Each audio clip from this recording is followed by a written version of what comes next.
조금 서운하긴 하네요. 저희도 할 말이 없어서 1억 5천 보태겠다고 한 건 아니었어요.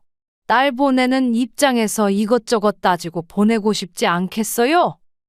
그래도 미니가 좋다니까 반씩 하자고 했던 건데.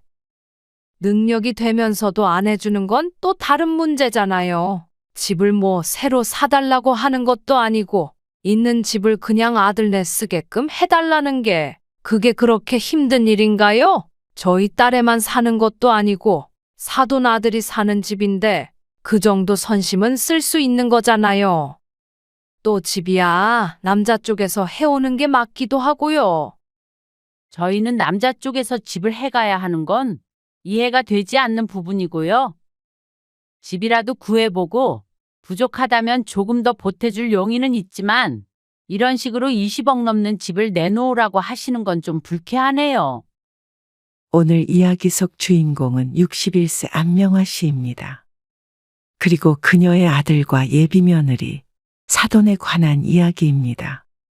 재산에 관한 것이 결혼할 때 문제가 될 거라고는 생각도 못했습니다.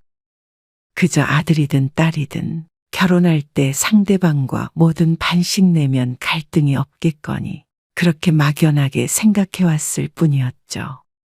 그런데 상견례 날 뜬금없이 안 씨 부부의 집을 달라는 예비 사돈의 말에 어이가 없었습니다. 100번 양보해서 그런 의견이 있더라도 차라리 자식들을 통해서 전했어야 했던 것 아니었나 싶었습니다. 어떻게 상견례라는 어려운 자리에서 그런 말을 꺼내는지 모를 일이었습니다. 남의 재산을 가지고 이래라 저래라 하는 것도 기가 막히지만 그 상스러운 화법도 당황스러웠습니다. 집을 주고 말고의 문제가 아니라 이런 사돈을 보자면 이 결혼 자체를 진행시켜야 하는지 말아야 하는지 조차 의문이었습니다. 결혼 전에도 이런데 결혼하고 집까지 줘버리면 아들의 미래가 어떻게 될지 어쩐지 겪어보지 않아도 상상이 갔습니다. 몇 년 전 안 씨의 남편이 퇴직하고 난 뒤 이사를 가기로 했습니다. 퇴직 전부터 나중에 한적한 곳에 살자고 미리 이야기해왔던 것인데 서울과는 2시간 정도 떨어진 곳에서 살기로 하고 우선 이사할 집부터 샀죠. 그리고 막상 내려갈 때가 다가오자 서울에서 살던 아파트를 어떻게 처분할지가 고민이었습니다. 집은 어떻게 하고 갈까? 파는 건 좀 그렇지? 지방으로 가지만 그래도 앞으로 서울에 다시 올라올 일이 없지는 않을 것이었습니다. 아들, 딸 모두 서울에 살고 있었고 친척들도 대부분 이곳에 있었습니다. 그래, 그럼 그냥 두자. 나이 들면 병원도 왔다 갔다 할 일이 많을 거고, 그럴 때마다 집에 오면 편하겠지. 그래. 애들 집에서 묵는 것도 눈치 보이고 불편하지.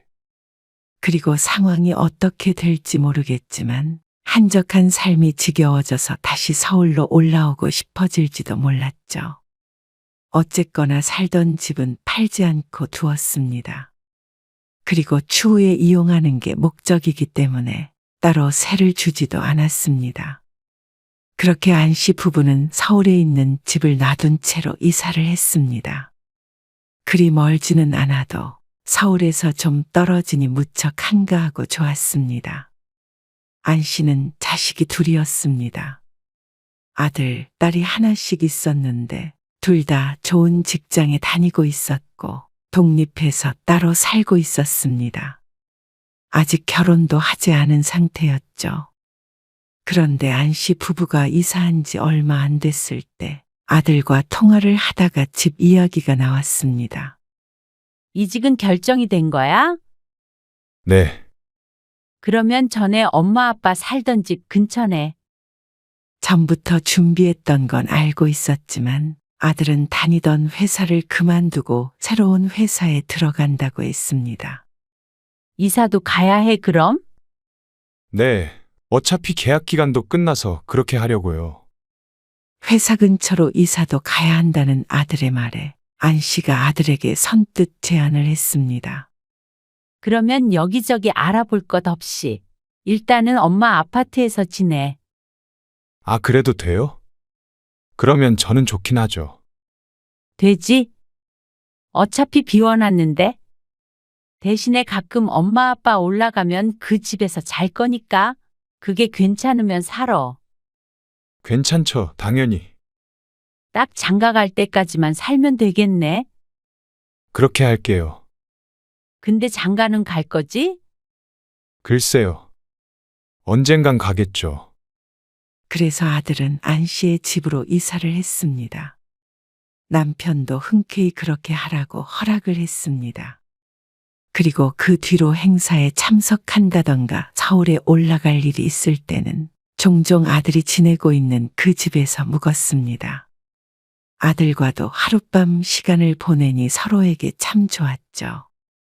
그랬던 아들은 안 씨의 집으로 이사를 한 지 2년여 만에 36살에 결혼을 하겠다고 연락을 했습니다. 너 결혼은 도대체 언제 하나 참 걱정이 많았는데. 그래도 40 전에는 하네. 요즘엔 다 이 정도에 해요. 엄마 아빠 눈 빠지는 줄 알았다. 3살 터울인 딸도 결혼을 안 하고 있어서 손주는 언제 보나 싶었는데 그래도 순서대로 가는 것 같아서 기분이 좋았습니다. 그리고 얼마 뒤 주말에 아들이 예비 며느리를 데리고 인사시키기 위해서 찾아왔습니다. 안녕하세요. 황민이라고 합니다. 아들보다 4살이 어린 32살의 아가씨였습니다. 차만 예비 며느리는 안 씨의 마음에도 남편의 마음에도 쏙 들었습니다. 결혼 진행에 관해서는 저들끼리 상의를 하라고 했기 때문에 소개하는 자리에선 식사만 마쳤습니다. 덕분에 분위기는 아주 좋았죠. 아들이 돌아간 뒤에는 안 씨도 아들과는 별개로 남편과 상의가 필요했습니다. 아무래도 결혼할 때 어느 정도 지원은 해줘야 하니 말이죠. 남편은 내심 생각해오던 바가 있던 모양이었습니다. 안 씨의 질문에 정확한 금액이 튀어나왔습니다. 1억 5천만 원 정도 보태주는 게 어떨까 싶은데. 나중에 유선이 결혼할 때도 똑같이 주고. 근데 그걸로 서울에서 집을 구할 수가 있나? 뭐 상대 쪽이랑 반씩해서 전세라도 구해서 가면 되지. 뭐. 그 뒤로는 자기들이 일해서 돈 모아서 이사 가야지. 그건 그렇지만 또 그쪽에서 남자가 집해와야 된다고 생각하면 어떡해? 아, 요즘에 여자 남자가 어디 있어. 여유가 없으면 모르겠지만 어지간하면 반씩해야지. 우리도 우리 노후 생각해야 될 거 아니야. 아들 집 사주면 딸도 똑같이 사줘야 할 텐데. 그러다 보면 정작 우리 노후 못 챙기게 된다고. 듣고 보니 그런 거 같네. 안 씨도 남편의 말에 동의를 했습니다. 그래서 아들에게 전화를 해서 물어보았죠. 아들도 안 씨의 말을 듣더니 선선히 수긍했습니다. 그러면 1억 5천씩 지원받고 저희가 모아둔 돈 보태서 전세로 가야겠네요. 그쪽은 그 정도 지원해 주실 수 있대? 딱 금액을 물어보진 않았는데 그런 것 같아요. 여유는 있어 보이시던데요. 그럼 잘 됐다. 집 안 사줬다고 서운한 건 아니지? 아니요. 각각 1억 5천이면 3억 가지고 시작하는 건데요. 나머지는 저희가 알아서 해야죠. 감사해요. 다행히도 아들이 서운한 기색을 보이진 않았습니다. 그 상견례는 혹시 서울까지 오실 수 있으세요? 그래. 우리가 가는 게 간단하게 좋지, 뭐. 그럼 오셔서 식사도 하시고 하루 주무시고 가시면 되겠네요. 그래, 그러자. 얼마 뒤 아들의 말처럼 그쪽에서도 반씩 지원할 여력이 있는지 상견례 전에 집을 알아보고 있다고 했습니다. 예산 안에서 잘 찾아봐. 작은 집부터 시작하더라도 천천히 늘려가는 재미도 있으니까. 네. 그렇게 하고 있어요. 그리고 상견례 날짜가 정해지고 안 씨는 설레는 마음으로 옷도 새로 준비했습니다. 그리고 당일이 되었을 때는 신경을 써서 치장을 했죠. 집에서 남편과 함께 차를 타고 출발해서 바로 상견례를 하기로 한 식당에 도착했습니다. 안 씨의 아들과 딸이 미리 도착해서 안 씨를 기다리고 있었습니다. 엄마, 아빠, 유선이도 일찍 왔네. 안 씨네 가족은 이렇게 4명이었습니다. 그리고 예비 며느리와 사돈도 시간에 맞춰서 곧 도착했죠.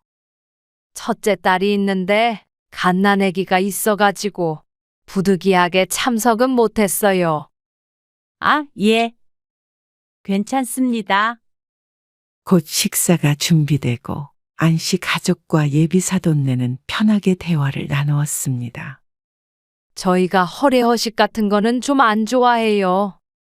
그래서 예단이나 예물 이런 거는 애들만 괜찮다면 생략했으면 하는데요. 그건 안 씨도 동의하는 바였습니다. 안 그래도 주위에서도 그런 건 많이들 생략하는 추세라길래 아들에게 한번 물어보려던 참이었죠. 너희들 괜찮지? 그러자 아들과 예비 며느리가 고개를 끄덕였습니다. 그런 자잘한 절차를 생략하게 된다면 사실 안 씨 부부나 예비 사돈 내외가 상의를 해야 할 부분은 전혀 없었습니다. 어차피 대부분 아들네가 알아서 할 문제였으니 말이죠. 그런데 대화를 하면 할수록 안 씨는 예비한 사돈이 불편했습니다. 대화를 주도하는 건 그렇다 치더라도 결혼 진행에 관해서도 막무가내로 자신의 의견을 밀어붙였습니다. 애들이 결혼식을 내년 5월에 한다고 하더라고요. 근데 그때까지 기다려서 뭐 해요? 그냥 3월에 하는 걸로 하시죠. 안 씨를 보며 말하기에 당황스러웠습니다. 결혼 날짜를 어째서 부모가 정하는지 이해가 안 됐습니다. 그건 알아서 정하라고 해야 하지 않을까요? 서로 스케줄도 있을 테니까요. 결혼이 가장 중요한 스케줄이잖아요. 그리고 저희는 5월에 가족 행사가 많아요. 그래서 3월 말쯤에 하는 게 제일 좋을 것 같네요. 사돈은 반대 없으시죠? 안 씨가 아들을 쳐다보자 미간에 희미한 주름이 가 있었습니다. 그런데 예비 며느리는 밥만 먹고 있었죠. 3월 싫으세요? 안 씨가 대답을 안 하고 있자 예비 사돈이 재촉을 했습니다. 이건 제가 결정할 문제는 아닌 것 같네요. 빨리 하는 게 좋잖아요. 이왕 하기로 한 거. 그러자 아들이 말했습니다. 그건 제가 민이랑 조금 조정을 해볼게요. 그래. 어른들 말 들어. 그런 말투가 참 불편하게 다가왔습니다. 예비 사위인 아들에게조차 고압적이었죠. 나중에 결혼하면 고생 좀 하겠다 싶었습니다. 그런데 예비한 사돈이 갑작스럽게 엉뚱한 말을 꺼냈습니다. 그리고 사실 미니한테 듣기는 했는데요. 집 문제 말이에요. 안네. 무슨 문제라도 있으신지. 문제는 없어요. 근데 둘이 합쳐서 3억이면 아무래도 서울에서 집을 사기엔 좀 어려운 부분이 있잖아요. 네. 그래서 전세로 가고 나머지는 대출도 받는다고 하더라고요. 그런데 제가 듣기론 지금 이서방이 사돈이 사시던 아파트에서 혼자 살고 있다고요. 예비 사돈의 말에 안 씨는 의아한 표정을 지었습니다. 어째서 이 시점에서 그 집 얘기가 나오는지 몰랐습니다. 예비 사돈은 잠시 말을 고르더니 입을 뗐습니다. 차라리 그 집에 미니가 들어가서 사는 게 어떨까 하고요. 그렇다고 맨몸은 아니고요. 저희도 1억 5천만 원 어치는 혼수로 넣을게요. 뭐 신혼여행비에 보태줘도 되고요. 어쩐지 선심을 쓰듯 이야기하지만 문제는 그게 아니었습니다. 그 아파트 값이 1억 5천만 원을 보탠다고 비슷한 수준이 아니었죠. 가장 최근에 확인해 봤을 때 그 집 시세가 대략 20억에서 25억 정도 되었습니다. 그런데 1억 5천 혼수 넣으면서 그 집을 달라는 말인가 싶었죠. 그리고 가격도 가격이지만 무엇보다도 그 집은 안 씨 부부가 사용하려고 일부러 팔지 않고 두었던 집이었습니다. 그걸 아들의 신혼집으로 내줄 수는 없었습니다. 그건 저희가 쓸 예정이라서요. 차마 돈 얘기는 못하고 안 씨가 애둘러 거절을 했습니다. 그러자 안사돈이 반박했습니다. 3억 가지고 전세 얻으면서 대출까지 받으면 그거 이자 갚고 하려면 언제 돈 모아서 언제 집을 사겠어요. 정 마음에 걸리시는 게 있으시면 명의는 그대로 두고 거주만 하게끔 해도 좋잖아요. 어차피 사돈네가 사시는 것도 아니니까요. 동네가 학교도 가깝고 살기 참 좋던데요. 젊은 사람들 신혼집 하기에 딱이죠. 그런 간단한 문제가 아니었습니다. 그런데 도대체 그 집에 대해서는 어떻게 그렇게 잘 알고 있는지도 의문이었습니다. 아, 그 집에 가보셨어요? 뭐 일부러 간 건 아니고요. 지나가는 김에 겸사겸사 어쩌다 한번 가보게 된 거죠. 그게 뭐 중요한가요? 어쨌거나 제가 드린 말씀이 저는 꽤 좋은 아이디어라고 생각하거든요. 사돈 생각은 어떠세요? 생각해 본 적도 없는 문제였습니다. 남편도 놀란 눈치였고 옆을 보니 아들도 들은 바가 없는지 눈이 커져 있었습니다. 그 사이에 예비 사돈은 대답을 종용하듯이 네 하며 다시 물었습니다. 안 씨는 물을 한 모금 먹고는 진지하게 대답했습니다. 무슨 말씀인지는 충분히 알아들었는데요. 그 집을 안 판 이유는 저희도 서울 왔다 갔다 하면서 쓰려고 그랬던 거예요. 아무래도 서울에서 행사나 볼 일이 많다 보니까요. 또 병원 갈 일이 있으면 집으로 가려고 남겨둔 거예요. 그 집에서 아들 며느리가 살면 저희가 마음 편히 드나들 수가 없잖아요. 납득이 가도록 설명을 길게 했다고 생각했는데 예비한 사돈은 오히려 눈을 크게 뜨고 안 씨가 이해가 안 간다는 듯이 받아쳤습니다. 에이, 그거라면 전혀 문제될 게 없죠. 아들 며느리 사는 집에 사돈이 드나든다는데 누가 뭐라고 하겠어요. 병원 갈 때도 그 집에서 자고 무슨 일 있으면 편하게 가면 되는 거죠. 그러면 서로가 좋은 거 아닌가요? 사돈은 지금 당장 1억 5천 안 들어서 좋은 거고요. 아니요, 1억 5천이 문제가 아니고요. 집을 달라는 말씀이잖아요. 그렇게는 힘들죠. 달라는 게 아니라 정 그러시면 명의는 그대로 두시고 애들만 들어가서 좀 살게 하는 거죠. 그래도 안정적인 주거 환경이 돼야 가정도 화목하고 돈도 빨리 모으고 그런 거 아니겠어요? 좁아 터진 전셋집에서 애 낳고 살려면 얼마나 힘들겠어요? 안 그래요? 그렇지만 예비 사돈이 하는 말에는 기약이 없었습니다. 언제까지 살지도 모르는데 덜컥 집을 내주었다가 아들네가 평생 살게 되면 골치 아픈 일이 한두 가지가 아니었습니다. 듣자 하니 지금도 서울에 무슨 일 있으시면 그 집에서 묵으신다면서요. 이서방도 있는데. 그건 아들이니까 그렇죠. 결혼하고 그 집에 살면 저희가 드나들기도 쉽지 않는 게 당연하잖아요. 이제는 며느리도 있는데.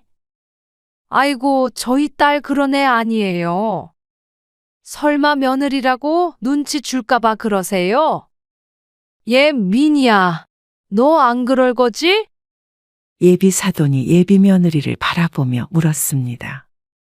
그러자 예비 며느리도 그 말에 동의를 하는지 천연덕스럽게 고개를 끄덕이며 말했습니다. 그럼요. 저는 언제든지 어머님, 아버님 오시는 거 환영해요. 기가 막혔습니다. 이미 그쪽에서는 이야기가 다 끝난 상태인 듯 했습니다.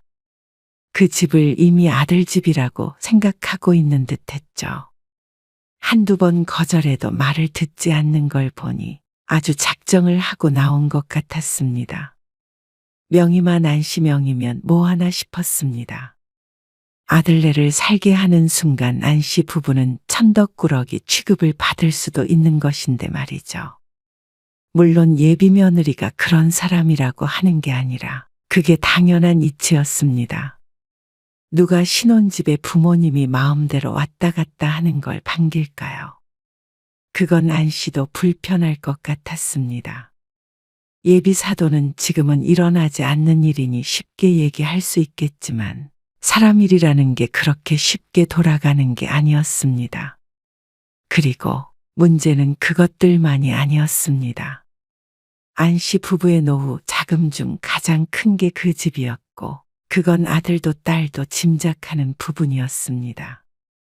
그렇기 때문에 당장의 문제는 딸이었습니다.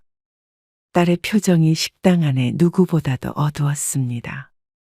뜬금없이 부모 집을 오빠가 갖게 될지도 모르는 상황을 맞닥뜨리는 게 달가울 리가 없었습니다. 혼수도 넣고 계속 살다 보면 나중에 나가라고 할 수도 없는 거잖아요. 그리고 저희는 유준이 여동생도 있고요. 그래서 그 집을 아들네만 살게끔 할 수는 없을 것 같네요. 그리고 그 집도 때 되면 팔아서 노후 자금 쓸 거고요. 그러자 상대방도 반복되는 대화가 조금 짜증이 난 듯 했습니다. 아니, 아들이랑 딸이랑 같나요? 뭐 계속 살다가 사돈네 어디 크게 아프시기라도 하면 애들이 그 집에서 모시고 살기도 하고 그러는 거잖아요. 부모를 아들이 챙기지 딸이 챙겨요? 그게 노후 자금보다 더 중요한 거죠. 돈만 있으면 뭐해요? 자식이 챙겨야지. 그러니까 말은 그럴싸하게 명의는 그대로 두뇌만에 했지만 아들에게 그 집을 넘기고 안씨 부부가 더 늙어도 돌려받지 말아라. 이 소리였습니다. 명의만 안 넘길 뿐이지 아들의 집이나 마찬가지게 되는 거였죠. 안 된다고 자꾸만 얘기해도 사도는 막무가내였습니다. 도대체가 이런 상황이 이해가 가질 않았습니다. 어째서 자기는 1억 5천만 원어치 혼수만 넣을 거라면서 어째서 남의 집을 가지고 줘라 마라 하며 선을 넘는지 몰랐습니다. 그 얘기는 못 들은 걸로 하죠. 저희도 자식들에게 할 만큼 하면서 키웠고 시집장가 보내면서 지원해주는 금액은 1억 5천 정도면 충분하다고 생각해서 결정한 겁니다. 보다 못한 남편이 끼어들어서 말했습니다. 참, 조금 서운하긴 하네요. 저희도 할 말이 없어서 1억 5천 보태겠다고 한 건 아니었어요. 이번엔 이게 또 무슨 일인가 싶었습니다. 저희도 딸 보내는 입장에서 이것저것 따지고 보내고 싶지 않겠어요? 그래도 미니가 좋다니까 반씩하자고 했던 건데. 능력이 되면서도 안 해주는 건 또 다른 문제잖아요. 집을 뭐 새로 사달라고 하는 것도 아니고 있는 집을 그냥 아들네 쓰게끔 해달라는데 그게 그렇게 힘든 일인가요? 저희 딸애만 사는 것도 아니고 사돈의 아들이 사는 집인데 그 정도 선심은 쓸 수 있는 거잖아요. 왜 아들네 주면 사돈네가 못 쓴다고 생각하세요? 자식집인데 언제든지 편하게 갈 수 있다고 생각하는 제가 잘못된 건가요? 지금 말을 들어보니 그것도 참 문제였습니다. 결혼한 자식집에 그렇게 편히 가서 잠도 잘 수 있다고 믿는 저런 생각을 가진 장모면 아들의 고생길이 훤히 보였습니다. 저 예비 사도는 애 낳으면 몸조리 해준다고 드나들 것이고 나중에는 또 애 봐준다며 드나들 것이고 그러다 보면 아들네 집이 아니라 아예 사돈네 집이 될 것 같았습니다. 아무리 생각해봐도 그건 절대 안 되는 일이었습니다. 안 씨는 이내 고개를 저었습니다. 안 씨가 방문하는 게 문제가 아니라 애초에 그 집을 아들에게 줄 생각도 없었고 늙어서 그 집에서 아들네 부양을 받으며 살 생각은 추호도 없었습니다. 그 집을 팔아서 간병인 쓰고 병원 다니는 게 훨씬 마음 편한 노년이었습니다. 그리고 상대방이 20억 넘는 집을 남자가 해와야 한다는 생각을 가지고 있었다면 이렇게 서로 대화하는 게 무의미했습니다. 저희는 남자 쪽에서 집을 해가야 하는 건 이해가 되지 않는 부분이고요. 집이라도 구해보고 부족하다면 조금 더 보태줄 용의는 있지만 이런 식으로 집을 내놓으라고 하시는 건 좀 불쾌하네요. 불쾌하다뇨. 제 말을 다 뭘로 들으신 거예요? 차라리 처음부터 너는 아들 장가 보내는 거니 집을 내놔라 했으면 속이라도 덜 보였을 텐데 잠시 살게 해라.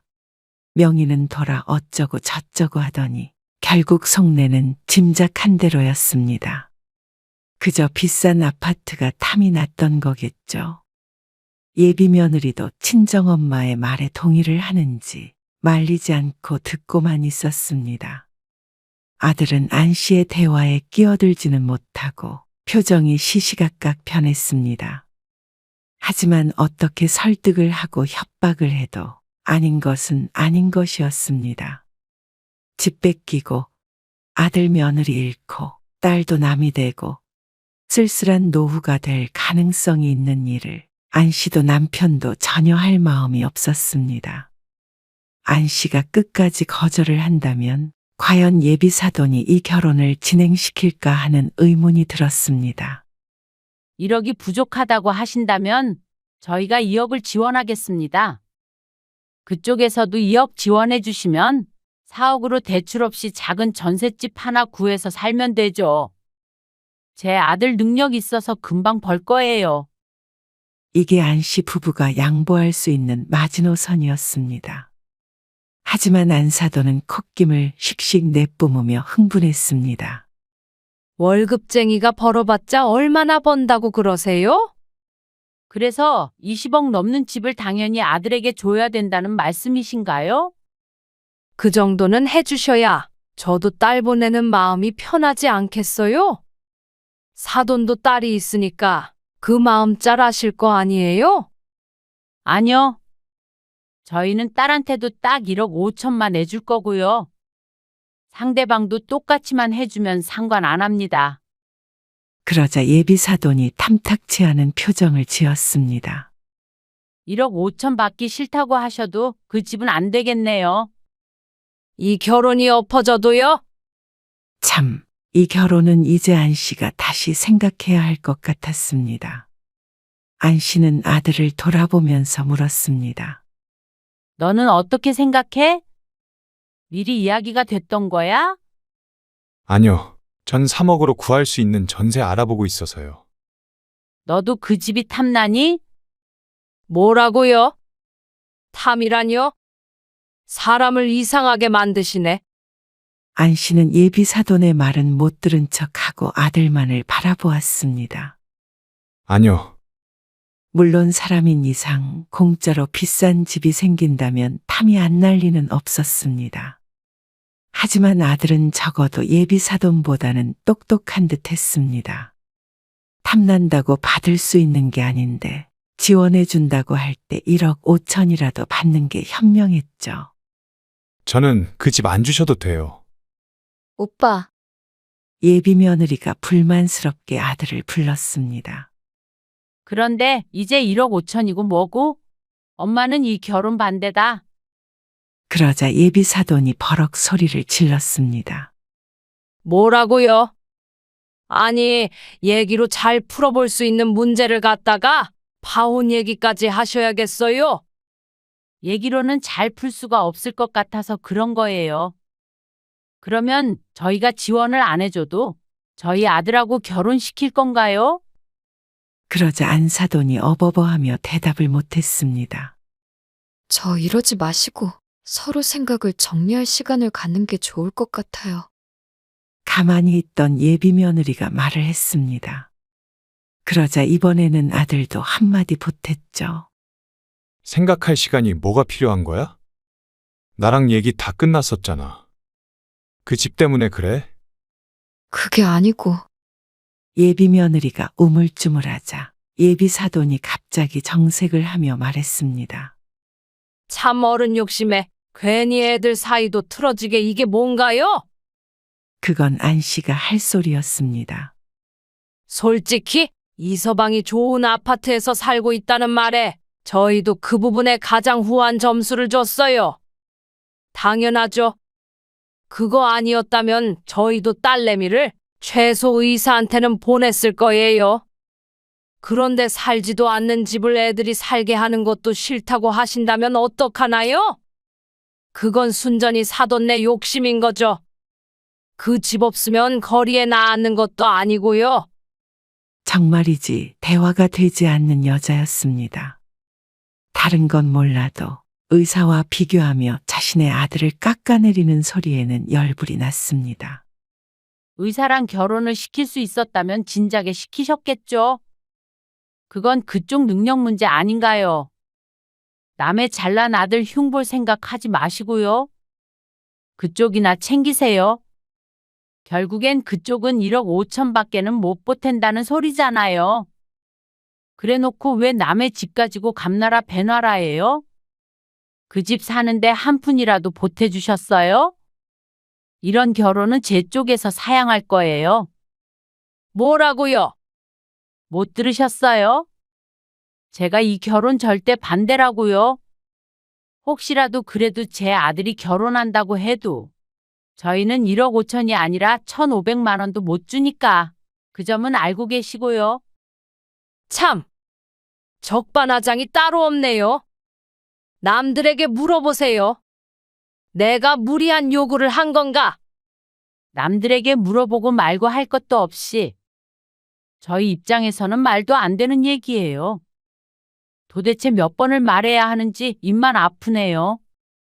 여자는 삿대질을 하면서 자리에서 일어났습니다. 말 다 했어요? 이대로 결혼 엎으면 누가 무서운 줄 아세요? 우리 딸이랑 결혼하겠다는 남자들이 줄을 섰어요. 그럼 그 중에서 돈 많이 내는 사람하고 시키면 되겠네요. 원하시는 대로. 그러자 이제는 타겟을 바꿨는지 여자가 아들에게 물었습니다. 이서방은 뭐 하는 사람이야? 장모가 이런 수모를 당하는데 가만히 있어? 그러자 아들이 잠시 침묵하더니 대답했습니다. 저도 어머니랑 같은 생각이에요. 이 결혼 다시 생각해봐야 할 것 같네요. 그러자 사태의 심각성을 알았는지 여자가 자리에 앉더니 목소리를 가다듬었습니다. 아니, 결혼이 그렇게 쉽게 한다고 했다가 만다고 했다가 뒤집어 버릴 수 있는 건 줄 알아. 백년가약을 맺는 일인데 의견이 안 맞으면 서로 조율을 할 생각을 해야 할 거 아니야. 그러니까 그 조율이라는 게 다 그쪽 생각대로 하길 바라는 거잖아요. 그러면 아주 그쪽이 살고 계신 집이라도 내놓으시죠. 그거랑 경우가 같아요. 그러면 저희는 어디서 살라고요? 집이 없어서 못 사나요? 돈이 없어서 못 사는 거지. 그러니까 능력되는 만큼만 서로 보태고 시켰으면 됐지. 왜 남의 집을 탐을 내세요? 말씀이 심하시네요. 너무 모욕적이에요. 이렇게 몰상식한 사람이 우리 딸 시어머니가 되는 건 저희도 무섭네요. 몰상식이요? 그러는 그쪽은 제가 만나본 사람들 중에서 제일 상스럽네요. 어쨌거나 저희 입장 전달했으니까 이만 일어나겠습니다. 아들, 딸과 남편도 안 씨를 따라서 자리에서 일어났습니다. 누구 하나 표정이 좋은 사람이 없었습니다. 심한 모욕을 당한 것은 오히려 안 씨 가족이었습니다. 그 중에서 아들은 특히 참담한 표정을 하고 있었죠. 정말 이대로 간다고? 예비 며느리도 납득이 안 간다는 듯이 아들에게 물었습니다. 상식이 있는 사람이라면 이 결혼 안 하는 게 맞는 것 같다. 아들도 질린다는 듯이 말을 내뱉고는 짐을 챙겼습니다. 문을 열고 나서는 안 씨 부부의 등에 거친 말들이 쏟아졌습니다. 정말 희한한 경험이었습니다. 아들이 결혼한다고 설레던 그 감정이 순식간에 꿈처럼 사라져버렸습니다. 정말 결혼 안 할 거야? 안 씨가 아들에게 물었습니다. 충동적으로 결정하고 나중에 다시 하겠다고 할까봐 무서웠습니다. 당연한 소리를 해. 저런 집이랑 사돈 매지라 그러면 나는 너 안 본다. 남편이 차갑게 대꾸했습니다. 저는 정말 그런 생각을 하고 있는 줄은 몰랐어요. 다 잘 되고 있다고 생각했는데. 아들은 무척 괴로워 보였습니다. 그런데 이런 결혼하면 너무 괴로울 것 같아요. 안 씨도 남편도 그리고 딸도 고개를 끄덕였습니다. 아들이 지옥의 문턱을 넘기 직전에 유턴을 해서 돌아온 듯한 기분이었습니다. 아들은 그날로 예비 며느리와 헤어졌습니다. 듣자 하니 다시 결혼을 진행하자며 붙잡은 것 같았습니다. 근데 그냥 단칼에 거절했대. 우리한테 미안하다고 그러던데? 근데 오빠 나이가 있는데 이러다 결혼 못하는 거 아니야? 36이 뭐가 나이가 많아? 능력 있는 남자는 40 넘어서도 하니까 걱정 말어. 딸의 말에 안 씨가 핀잔을 줬습니다. 그리고 아들은 파혼 후에 안 씨의 집에서 나와버렸습니다. 그 집에 사는 게 좋은 일만은 아닌 걸 깨달았습니다. 안 씨 부부도 아무 생각 없이 아들에게 살다가 돌려주라고 했었지만 거기서부터가 잘못된 일인 듯 했습니다. 그리고 안 씨 부부는 그 집을 부동산에 내놔버렸습니다. 서울 갈 일 있으면 그냥 호텔에서 지내자. 그게 제일 좋겠다. 언감생심이라고 다음에 또 며느리감 생기거나 사위감 생겼을 때 똑같은 갈등이 있을 거 아니야. 그 말이 맞는 듯 했습니다. 결국은 모든 게 그 집이 발단이 되었습니다. 갈등의 싹은 없애버리는 게 맞았습니다. 그래? 그 집 팔아버리는 게 마음 편하겠다? 그리고 1년 정도가 흘렀을 때 이번에는 딸이 결혼한다고 했습니다. 아들보다도 먼저 딸이 가게 됐는데 약속했던 대로 1억 5천만 원만 지원해줬고 상대방도 똑같이 지원해줘서 별 탈 없이 결혼을 하게 됐습니다. 그게 보통의 결혼이었고 안 씨 부부가 진작에 겪었던 일은 특별한 경험이었습니다. 사돈 될 사람들이 특별히 염치가 없는 사람들이었으니 말이죠. 아들에게도 안 씨 가족에게도 톡톡한 교훈이 되었습니다. 그래서 딸도 잡음 없이 결혼을 진행할 수 있기도 했죠. 아들은 37이 되었지만 새롭게 연애도 시작한 것 같았습니다. 그러니 안 씨 부부는 더 이상 걱정할 일이 없었습니다. 지금도 가끔 그 일이 떠오를 때면 가슴을 쓸어내리곤 했습니다. 그때 결혼을 시켰더라면 삶이 많이 바뀌었을 테니 말이죠.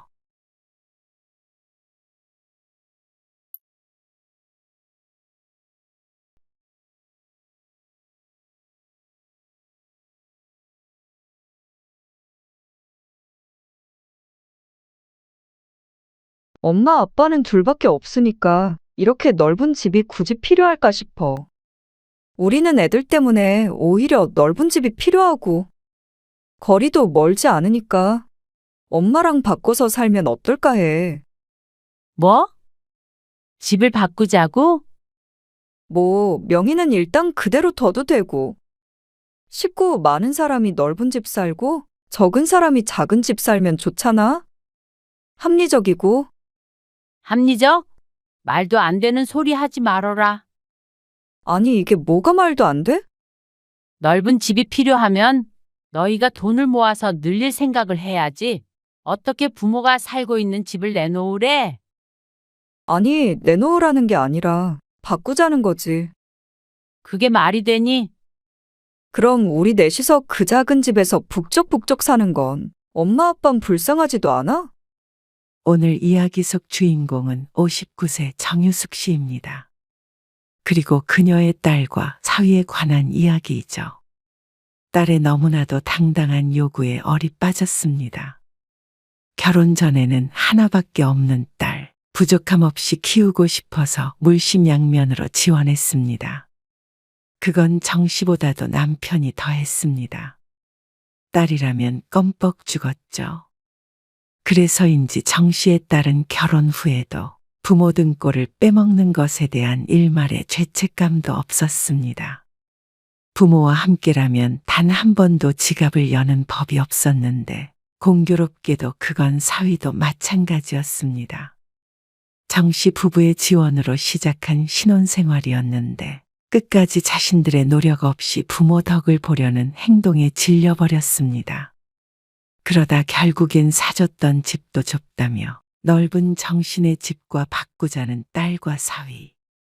그런데 그 태도가 꼭 맡겨놓은 것을 돌려받는 듯 했습니다.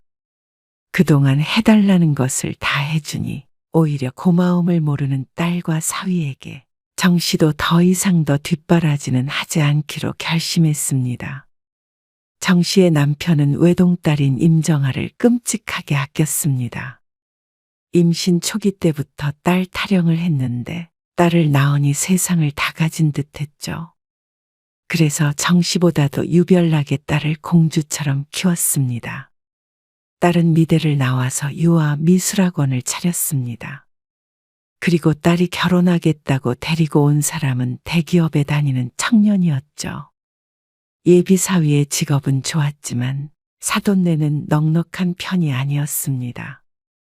딸이 귀띔을 하긴 했지만 사돈도 상결례에서 노골적으로 이야기했습니다. 저희가 아들 결혼한다고 돈은 못 보태줘도요.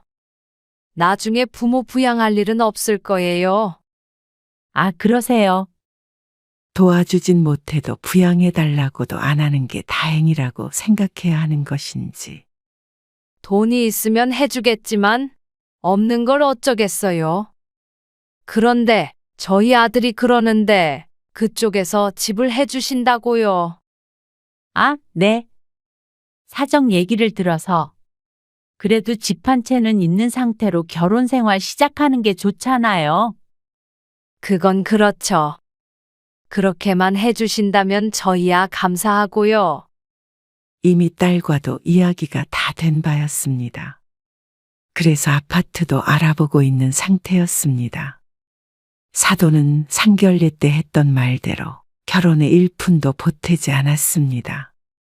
정 씨가 딸의 명의로 24평 아파트도 한 채 해주고 비어있는 집의 가구도 꽉 채워 넣어주었습니다. 장인어른, 장모님. 정말 감사합니다. 제가 잘할게요. 정아도 행복하게 해주고요. 사위도 무척 기뻐했고 그 말처럼 딸에게 참 잘했습니다. 그리고 정 씨 부부에게도 무척이나 살가운 사위였습니다. 그래서 딸과 사위에게 해준 지원이 전혀 아깝지가 않았죠. 아빠, 박서방이 골프를 배운다고 하는데 골프채를 뭘 사야 할지 모르겠다네. 아빠가 좀 골라줘. 그래? 골프를 치겠대? 응. 잘 치게 돼서 아빠랑 같이 치러 다니면 좋겠지? 어느 날 딸이 전화로 남편에게 부탁했습니다. 사위와 함께 골프를 치러 다닐 생각에 남편은 들뜬 것 같았습니다. 딸의 전화를 끄는 남편은 고민에 빠졌죠. 아니, 그래도 골라만 줄 수는 없는 거잖아. 그래서 당신이 사주게? 그래야지. 아이고, 장인의 사위 사랑이 대단하시네요. 정아랑 잘 사는데 예쁘지 뭐. 농담조로 남편을 핀잔했지만 그건 정 씨도 같은 마음이었습니다. 그래서 딸과 사위를 무척이나 챙겼습니다. 나중에 사위가 또 전화해서 이것저것 물어보길래 골프채를 비롯한 용품들을 선물로 주기도 했습니다. 그러다 보니 사위도 다른 사람들이 처가 부모를 대하는 것보다 훨씬 편하게 대했습니다. 그리고 정 씨 부부가 여행을 가도 따라왔습니다. 엄마, 여행 가? 응, 네 아빠랑. 좋겠다. 나도 데리고 가. 가려면 가? 정말? 그럼 임서방도 데리고 가도 돼? 임서방이 싫어하지 않을까? 불편해서. 에이, 안 그럴 것 같은데. 내가 한번 물어볼게. 그래. 임서방 좋다고 하면 같이 가. 알았어. 그럼 우리는 몸만 가면 되는 거지? 참나? 그래라. 딸이 결혼하기 전에는 종종 같이 여행도 하고는 했는데 사위도 정씨 부부의 여행에 따라왔습니다. 여행까지 왔는데 코스 요리는 먹어야죠. 근데 진짜 비싸네. 아, 그러긴 하네. 아빠, 우리 이거 먹어도 되지? 그리고 그 경비는 자연스럽게 정씨가 내게 되었습니다. 그러자고 약속한 건 아니었지만 몸만 온다던 딸의 말대로 여행에 가서도 밥 한 끼도 모두 정씨 부부가 샀죠. 그게 좋았는지 그 뒤로도 딸과 사위는 정씨 부부가 어디만 간다고 하면 따라 나섰습니다. 정씨 부부도 전혀 불편하지 않다면 거짓말이겠지만 그래도 딸이 결혼하고 나서도 이렇게 가까이 지낼 수 있다는 사실에 감사하곤 했습니다. 그래서 돈이 얼마 들던지 간에 함께 무언가 한다는 사실이 달가웠습니다. 그래서 여행도 자주 하게 되었죠. 정말 순수하게 딸과 사위를 사랑하는 마음에서 우러나온 행동들이었습니다. 몸은 좀 어때? 몸은 괜찮지? 조리원에서 나오면 애는 혼자 돌볼 생각이야? 아니, 도움이 구해야 할 것 같긴 한데. 비싸더라고. 사위가 잘 벌긴 하지만 딸의 수입이 적다 보니 딸은 정씨에게 돈 걱정을 많이 했습니다. 그래서 아이를 낳은 병원비와 조리원비까지 정씨 부부가 대신 내줬습니다. 그럼 엄마가 구해줄 테니까? 사람 써. 넌 빨리 회복하고. 그리고 조리원에서 돌아와서 도우미 비용까지 냈죠. 하나밖에 없는 딸이 고생하는 걸 보는 게 싫었기에 아깝지도 않았죠. 그런데 남편의 환갑에 함께 간 여행이 정씨의 생각이 조금 바뀌는 계기가 되었습니다. 환갑이니까 그래도 해외여행 정도는 가야 되지 않을까요? 전에는 사위에게 여행을 제안하면 고개를 끄덕이곤 했는데 시간이 지날수록 사위가 가장 적극적이 되었습니다. 사위의 말처럼 정씨 부부가 딸 부부와 함께 넷이서 해외여행을 갔던 마지막 날, 사위와 딸의 대화를 우연히 듣게 되었습니다. 환갑인데 선물이라도 드려야 하나. 사위의 말에 딸이 태연하게 대답했습니다. 엄마, 아빠 모시고 여행 다니는데. 이것보다 더 큰 효도가 어디 있어? 그런가? 그럼. 그리고 우리는 평소에 잘하잖아. 그건 그래. 젊은 사람들이 나이 든 부모님 모시고 여행 다니는 것도 쉬운 게 아니지. 맞아. 그것만으로도 우리 엄마 아빠는 고마워해야지. 둘이 술잔을 기울이며 하는 대화에 어이가 없었습니다. 대부분 함께한 여행이 딸이나 사위가 원해서 했던 것이었는데 저들은 꼭 마지못해서 봉사라도 하고 있다는 듯한 투였습니다. 우리 부모님도 여기 모시고 오면 좋겠다. 그건 그렇네. 다음엔 어머님, 아버님 모시고 같이 오자. 돈 많이 들 텐데? 에이, 돈 벌어서 어디다 써. 그리고 우리 부모님한테만 효도할 수는 없잖아. 좀 황당한 기분이 들었습니다. 함께 여러 번 여행을 다녔지만 딸이나 사위 둘 중 누구도 지갑을 꺼낸 적이 없었습니다. 그런데 정씨 부부는 저들이 모시고 다니면서 효도를 하고 있다고 생각하고 정작 사돈네는 정말로 저들 돈을 들여서 모시고 다닐 생각을 하니 기가 막혔죠. 돈 벌어서 어디다 쓰냐는 말이 가장 기분이 나빴습니다. 정씨 부부라고 재벌도 아니고 둘이서 소소하게 다니던 여행을 딸과 사위와 함께 다니려면 돈이 2배가 아닌 3~4배는 들었습니다. 그것도 쌓이다 보면 부담이 안 될 수는 없었죠. 그런데 내 딸이고 내 사위이니까 감수하고 데리고 갔던 것인데 딸내의 생각은 전혀 반대인 듯 했습니다. 누가 누굴 모시고 다닌다는 건지 몰랐습니다. 당장 이번 환갑 여행만 하더라도 전부 정씨가 결제를 했는데 말이죠. 아무리 사돈네가 형편이 안 좋다지만 그래도 억울한 마음이 안 들 수는 없었습니다. 어째서 같은 부모인데 이쪽은 퍼주면서도 생색을 들어야 하는지 굳이 딸에게 말은 안 했지만 마음속으로는 무척 서운했죠. 그래서 그날 이후로 정 씨는 딸 부부와 함께 여행을 가거나 식사를 하거나 하는 등의 만남을 줄이게 되었습니다. 엄마, 애들 좀 봐줄 수 있어?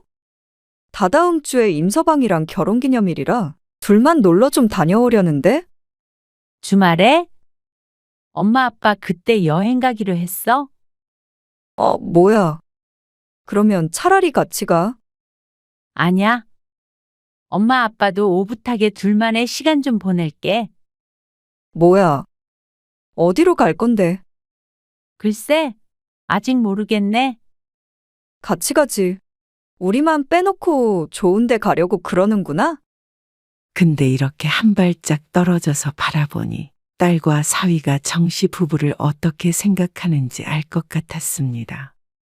결혼한 지 몇 년 지나고 아이들도 나오며 딸과 사위는 점점 정씨 부부에게 바라는 것이 많아졌습니다.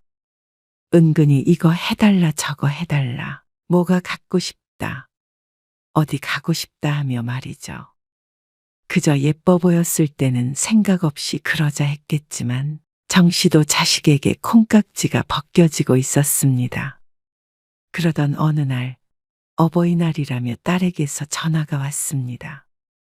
오랜만에 만나서 맛있는 것도 먹고 하자며 말이죠. 나는 그냥 집에서 둘이 먹었으면 좋겠는데. 에이, 그래도 애들이 어버이날이라고 온다는데 오지 말라 그래. 오랜만에 손주들도 보고 좋지 뭐. 남편도 정 씨의 말을 듣고 딸내와 거리를 두기는 했지만 그래도 딸 바보가 어디 가는 건 아니었습니다. 하지만 그렇게 딸내와 식당에서 만나서도 유쾌하지 못한 기분이 되었습니다.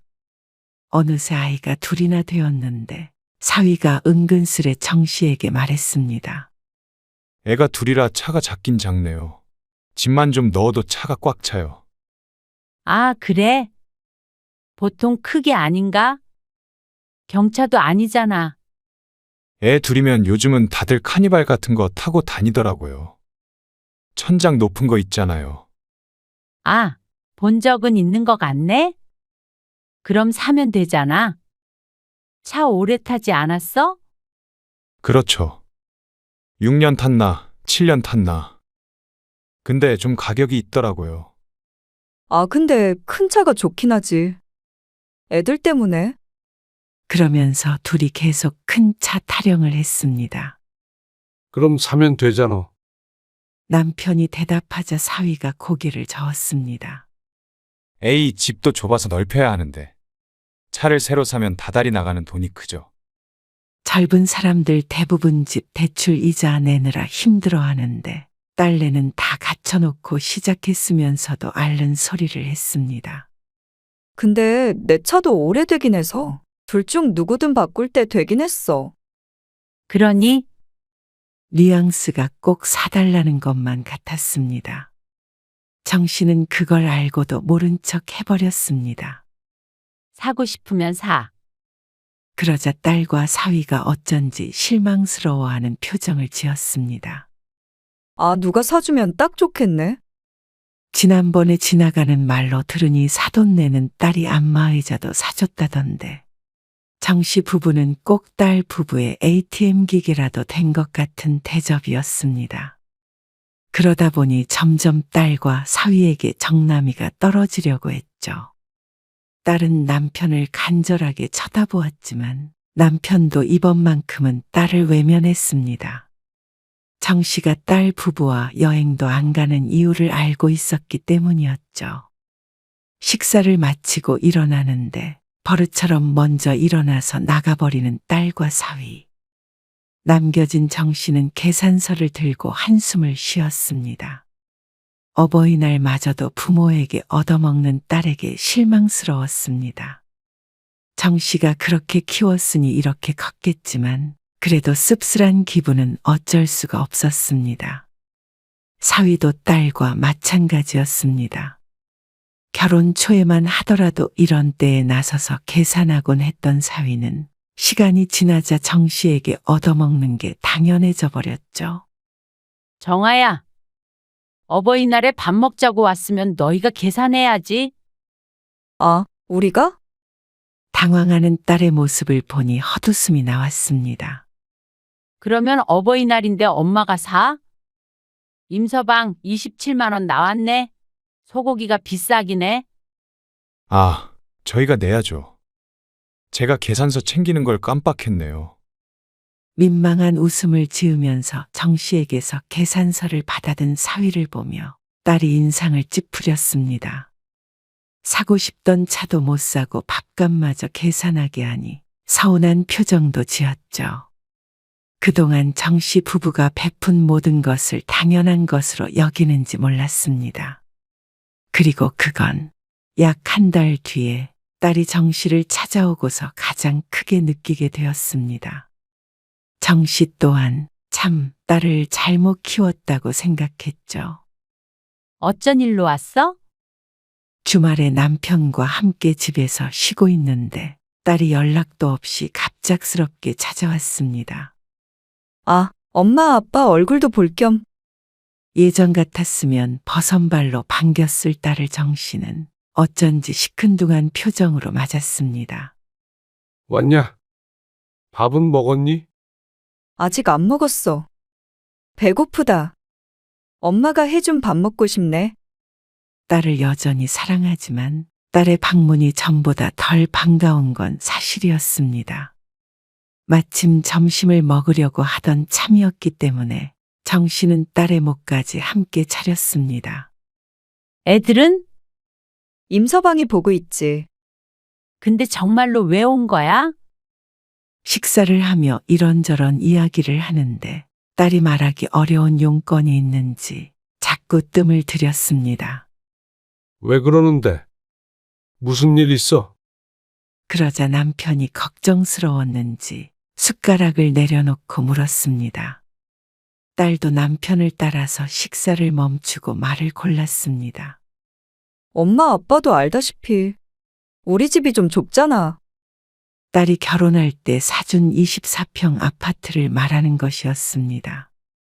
지난번에도 집 얘기를 꺼내더니 무슨 이야기를 하려고 이러는지 불안했습니다. 혹시나 이번에는 집을 사달라고 하는 게 아닐까 싶어서 말이죠. 그런데 딸이 황당한 소리를 했습니다. 근데 엄마 아빠 집은 넓잖아. 정 씨 부부의 집은 39평이었습니다. 딸의 집에 비하면 확실히 넓은 편이었죠. 그런데 그래서 우리가 아니, 내가 생각을 좀 해봤는데 말이야. 엄마 아빠는 둘밖에 없으니까 이렇게 넓은 집이 굳이 필요할까 싶어. 우리가 오히려 넓은 집이 필요하고 또 거리도 멀지 않으니까 엄마랑 바꿔서 살면 어떨까 하고. 뭐? 그게 도대체 무슨 소리야? 집을 바꾸자고? 황당한 소리였습니다. 뭐 명의는 일단 그대로 둬도 되고 식구 많은 사람이 넓은 집 살고 적은 사람이 작은 집 살면 좋잖아? 합리적이고. 그런데 정 씨가 뭐라고 하기도 전에 남편이 입을 열었습니다. 합리적? 그건 너 혼자만의 생각이냐? 아니면 임서방도 같이 상의한 거냐? 아, 내 생각이야. 엄마 아빠가 오케이 하면 임서방한테 얘기해야지. 하지만 정 씨는 그게 딸 혼자만의 생각은 아닐 거라고 여겼습니다. 말도 안 되는 소리 하지 말어라. 이게 뭐가 말도 안 돼? 넓은 집이 필요하면 너희가 돈을 모아서 늘릴 생각을 해야지. 어떻게 부모가 살고 있는 집을 내놓으래? 아니, 내놓으라는 게 아니라 바꾸자는 거지. 참 그게 말이 되니? 정 씨와 남편이 재고해 볼 여지도 없다는 듯 말하자 딸은 도리어 서운해했습니다. 그럼 우리 넷이서 그 작은 집에서 북적북적 사는 거 불쌍하지도 않아? 기가 막힐 노릇이었습니다. 어째서 부모에게 받은 집에서 살고 있는 딸을 불쌍해해야 하는 것인지 이해가 가지 않았습니다. 딸은 더 이상 숟가락을 들지 않고 자리에서 일어났습니다. 나 이만 가볼게. 그리고 그날 이후로 딸은 한동안 정 씨에게 연락을 하지 않았습니다. 그리고 사위도 그렇게 자주 연락을 하더니 이제는 깜깜무소식이었습니다. 참 부모 자식 사이의 돈 때문에 이렇게 되나 싶었습니다. 해줄 거 다 해줬는데 더 안 해준다고 이렇게 섭섭해하니 아무래도 그동안 딸에게 너무나도 많이 베푼 듯 했습니다. 집을 바꾸자는 제안을 거절하고 나서 딸도 찾아오지 않았고 정씨 부부도 굳이 딸에게 연락하지 않았습니다. 그런 제안을 했다는 것 자체만으로도 딸에게 실망을 많이 한 상태였죠. 그건 남편도 마찬가지였습니다. 그만큼 해줬으면 이제는 지들 힘으로 성공할 생각을 해야지 말이야. 젊은 것들이 뭐든 공짜로 얻을 생각만 하고. 그렇게 딸밖에 모르던 남편도 그동안의 딸과 사위에게 질려버린 듯 했습니다. 그런데 그게 다 자신들이 부족함 없이 퍼주었기 때문이었습니다. 하지만 그렇게 딸내와 멀어져 지내면서도 마음은 무척 좋지 않았습니다. 이대로 지내는 게 맞나 싶어. 이대로 지내면 어때서? 그래도 하나밖에 없는 딸하고 이렇게 등지고 어떻게 평생 살아? 우리가 등졌나? 집 안 바꿔준다니까 지들이 먼저 연락을 끊은 거잖아. 괘씸해 죽겠어. 딸을 예뻐했던 만큼 남편의 배신감도 정씨보다 큰 듯 했습니다. 한번 연락해 볼까 봐. 아, 연락해서 뭐하게. 그냥 터놓고 얘기나 해보지. 이대로 안 볼 거 아니면 어쨌거나 대화로 해결을 해야 할 것 아니야? 남편은 탐탁하지 않은 듯 했지만 정씨는 이보다 더 나빠질 건 없을 거라고 생각했습니다. 그런데 그러던 찰나에 딸에게서 먼저 연락이 왔습니다. 그때는 너무 서운해서, 그리고 나도 생각할 시간이 조금 필요했고, 엄마 아빠가 그렇게 반대할 줄은 몰라서 좀 당황했어. 그래서 엄마 설득하려고? 그건 아니고, 얘기 좀 하게. 내가 내일 갈게. 아냐. 엄마가 너희 집으로 갈게. 남편의 심기가 불편해서 우선은 둘이서 얘기하는 게 좋을 듯 했습니다. 그렇게 딸과 다음 날 만나기로 하고 전화를 끊었죠. 남편은 혀를 차긴 했어도 그런 정씨를 말리지는 않았습니다. 그리고 다음 날이 되었을 때 정씨는 딸의 집으로 찾아갔습니다. 그런데 무슨 운명의 장난인지 엘리베이터를 기다리다가 정씨는 사돈과 마주치게 되었습니다. 얼핏 보아 처음에는 안사돈인 줄도 몰랐죠. 아, 사돈 아니세요? 만난 적이 거의 없다 보니 얼른 알아보지도 못했습니다. 아, 여긴 어쩐 일이세요? 저는 정아랑 만나기로 해서요. 아이고, 제가 연락도 없이 와가지고 아무래도 나를 잘못 잡았네요. 이만 돌아가야 하나? 아, 오셨는데 같이 올라가시죠. 그럴까요? 이것만 금방 전해주고 갈게요. 반찬통을 들어보이는 안사돈에게 정씨는 고개를 끄덕였습니다. 그리고는 잠시 어색한 침묵이 흘렀습니다. 엘리베이터는 25층에서 한참을 멈춰서 있었습니다. 그런데 갑자기 안사돈의 침묵을 깨고 말을 걸었습니다. 저희 남편이 허리를 다쳤거든요. 아, 그러세요. 어쩌다가? 뭐 일이 좀 있었는데. 아무튼 저희 집이 엘리베이터가 없는 건물이라 이게 계단을 오르락 내리락 하는 게 쉽지가 않아요. 그래서 남편도 고생이고 저도 고생이고 또 도와주러 오는 저희 아들 며느리도 고생이고요. 안사돈이 뭘 말하고 싶은지 짐작이 안 갔습니다. 그러다 보니까 우리 아들 며느리가 합가 얘기를 꺼냈는데요. 이게 또 집을 팔아서 큰 집으로 이사 가면 저희가 수중에 돈이 없게 되잖아요. 네, 그런데요. 무슨 말씀이 하고 싶으신지. 사돈네는 넓은 집에서 사시잖아요. 어차피 정아가 외동딸이고 하니까 좀 바꿔서 산다고 나쁜 건 아니지 않나요? 사돈네 짐이 그렇게 많아요? 사돈이 하는 말에 정 씨가 기가 차서 입을 벌리고 있었습니다. 그 사이에 엘리베이터가 도착해서 올라탔습니다. 아니, 애들 얘기 들어보니까 명의도 그대로 두고 사는 것만 서로 바꾸자고 그랬다던데. 그러면 뭐 문제될 것도 없잖아요. 이삿집 비용만 드는 거니까.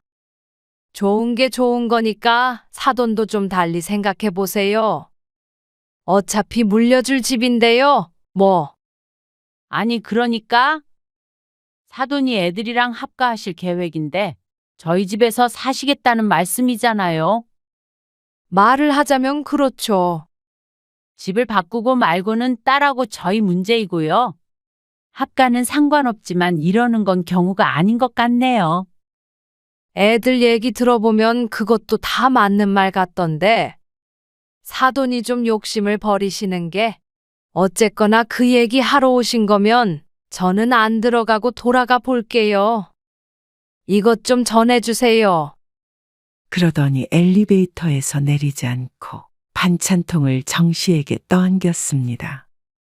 그러고는 바로 돌아가 버린 안사돈. 정 씨는 뺨이라도 한 대 맞은 듯한 기분이 들었습니다. 어째서 전혀 상관도 없는 사돈이 자신의 집을 가지고 이래라 저래라 하는지 어이가 없었습니다. 얼떨떨한 기분으로 딸의 집 초인종을 누르자 문이 열렸습니다. 올라오다가 너희 시모 만났다. 어머님을? 딸도 몰랐는지 눈을 크게 떴습니다. 안으로 들어간 정 씨는 소파에 앉을 것도 없이 반찬통만 내려놓고는 본론을 꺼냈습니다. 집 바꿔서 시부모 모시고 살려고 그랬니? 그러자 딸이 눈에 띄게 당황했습니다. 어머님이 그런 말을 하셨어? 왜? 아니니? 아닌 건 아닌데. 그렇게 말하면 조금 이상하고. 집을 좀 넓혔으면 했는데. 마침 시부모님도 몸도 안 좋아지시고 그래서 어쩌다가 합가 얘기가 나온 거야. 그거나 마찬가지 아니야? 마찬가지는 아니지. 순서가 다르니까. 그런데 사돈이 웬만하면 바꾸라는 식으로 말하더라. 그건 어머님이 우리 생각하셔서 하는 소리야. 그리고 웬만하면 바꾸면 좋은 게 맞긴 맞잖아. 결국은 대화가 제자리 걸음이었습니다. 어차피 나는 외동딸이잖아. 엄마 아빠 집을 팔지 않는 이상엔 결국 내 거 되는 건데? 그 전에 바꾸면 안 돼? 둘밖에 없는데 꼭 큰 집에서 살아야 해? 어째서인지 사돈과 비슷한 말을 하는 딸. 정 씨는 가슴이 답답해졌습니다. 어차피 엄마 아빠 죽으면 다 네 거니까 지금 내놔라 이거야. 아니, 나중에 나 다 늙어서 주면 뭐해. 지금 좀 도와줘야 잘 먹고 잘 살지. 여태까지 엄마 아빠가 도와준 건 아무것도 아니야? 집 사줬으면 됐지. 살고 있는 집까지 내놓으라고 그러는 애가 어디 있어? 그러면 나중에 엄마 아빠 늙으면 너희가 책임질 거야? 그러자 딸이 입을 다물었습니다. 그것마저도 서운했습니다. 거동을 못하는 것도 아니고 허리 좀 다친 걸로 시부모와 합가한다는 딸이 정 씨 부부가 늙으면 부양할 거냐는 질문에 대답을 하지 않았습니다. 그러면서 자신이 원하는 건 들어달라는 딸의 모렴치가 황당했습니다. 나는 그냥 좀 안정적으로 살아보려고 꺼낸 말인데, 솔직히 엄마가 이렇게까지 화내는 이유를 모르겠어. 엄마가 크게 손해보는 것도 아니고, 그냥 살고 있는 집만 조금 작아지는 거잖아. 집 바꾸면 그걸로 끝이야? 더 이상 차 바꿔달라 뭐 해달라 안 하고? 근데 엄마 아빠 너한테 이렇게 한없이 퍼주다가 빈털털이 될 것 같아. 그리고 늙어서 부양도 못 받고 길거리에 나앉을 것 같아. 아니, 그건 일어나지도 않은 일이잖아. 그냥 좀 도와주면 안 돼. 바꿔주지 않을 거면 큰 집으로 이사가게 보태줘, 그럼. 그 정도로 지원해줬는데 지금까지 집을 조금도 못 넓힌 게 자랑이니? 그만큼 해줬으면 됐잖아. 엄마 아빠가 해준 거 고마운 줄이나 아니? 딸이 다시 입을 다물었습니다. 부모 덕 보고 고마운 줄도 모르는 자식. 뭐가 예쁘다고 집을 사주고 바꿔주고 해? 넓은 집 필요하면 너희가 벌어서 사. 그리고 엄마 아빠가 번 돈은 네가 아무리 외동딸이라도 너한테 줘야 할 의무는 없는 거야. 왜 없어? 자동으로 나한테 오는 거지. 아예 엄마 아빠 빨리 죽으라고 고사를 지내지 그러니? 아, 왜 그렇게 삐딱해? 그리고 그러기 전에 차라리 사회에 다 환원해 버릴 거야. 기부해버린다고? 그래. 그게 더 의미 있겠다. 지금 너 하는 거 보니까 너도 그렇고 임서방도 그렇고 정말 실망이 크다. 더 이상 엄마 아빠한테서 어떤 지원도 바라지 마. 아니, 엄마. 그러면 우린 어떻게 살라는 거야? 집 하나 가지고 어떻게 살아? 돈을 벌어. 젊은 애들이 뭐든 공짜로 얻으려고 하지 말고 그렇게 교육시켜놨으면 됐잖아. 그리고 시부모는 이 집에서 모시고 살든 말든 알아서 해. 이미 준 거 가지고는 뭐라고 안 하니까 더 이상은 이런 얘기 안 나왔으면 좋겠고 돈 얘기 하려거든. 차라리 전처럼 연락을 하지 마. 정 씨는 억울해하는 딸을 뒤로하고 집을 나와버렸습니다. 지금은 단호하게 얘기했지만 딸이 저렇게 염치 없는 사람이 된 것은 전적으로 정 씨 부부의 잘못이었습니다. 딸은 원하는 건 뭐든지 해주다 보니 선을 모르게 되었고 사위도 이것저것 베풀다 보니 처가를 만만하게 보는 듯 했습니다. 부모를 더 좋은 집에서 살게 해주는 자식들도 있는데 어째서 정 씨의 딸은 부모의 등에 빨대를 꽂고 골수까지 빨아가려는지 몰랐습니다. 자신의 힘으로 힘들게 무언가 잃어본 적이 없으니 쉬운 길만 찾는 딸. 그 쉬운 길이라는 게 부모의 도움이었습니다. 말만 하면 손에 쥐게 되니 애써 노력할 필요도 없었죠. 무조건적으로 주기만 했던 사랑은 사랑으로 돌아오지 않고 배신감만 안겨주었습니다. 하지만 뒤늦게라도 정 씨도 남편도 정신을 차려서 다행인 듯 했습니다. 그렇지 않았다면 집을 바꾸고 차를 사주고 결국엔 모든 걸 다 딸에게 갖다 바친 뒤에 비참한 노년을 보내게 되었을지도 몰랐습니다. 정 씨는 딸에게서 걸려오는 전화를 거절하고 차단을 해버렸습니다. 한동안은 이 일로 따지려들 테니 안 받는 게 속이 편할 것 같았습니다. 집으로 돌아가 남편에게 얘기라니 남편은 더 속이 상해 보였습니다. 이미 준 집도 뺏어오고 싶은 거 지금 겨우 참고 있어. 딸 명의로 사준 집은 마지막 선물이라고 생각하고 있었습니다. 이제 정 씨도 남편도 결혼한 자식 뒷바라지는 다시는 안 하기로 결심했습니다. 딸은 뒤늦게 부모와의 사이가 완전히 틀어졌음을 깨닫고 용서를 빌었습니다. 이대로 연을 끊으면 딸은 크나큰 손해를 보게 되기 때문에 초조해 보였죠. 우리가 생각이 짧았던 것 같아. 별거 아니라고 생각했는데. 생각이 짧든 길든 중요하지 않고 이번 기회에 너희가 우리를 어떻게 생각하는지 큰 가르침 얻었다. 더 이상은 너희에게 기대하는 것도 없고 얼굴도 별로 보고 싶지 않다. 정남이가 떨어질 대로 떨어진 정 씨는 사위의 전화도 받지 않았습니다. 물론 찾아와도 문을 열어주지 않았고 말이죠. 정아한테 퍼부었던 돈이면 우리 둘이 1년 내내 여행 다녀도 남아돌겠어. 그러니까 그만 신경 끄고 우리끼리나 재미나게 살자고. 정 씨도 남편의 말에 고개를 끄덕이고 머릿속에서 딸의 얼굴을 지웠습니다.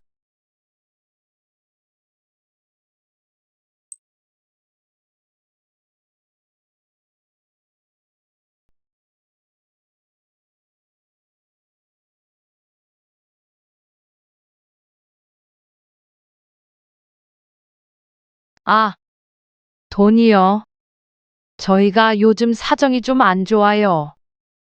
바깥 양반은 퇴직해서 돈벌이도 없고 그 큰 돈을 어떻게 바로 마련을 하겠어요?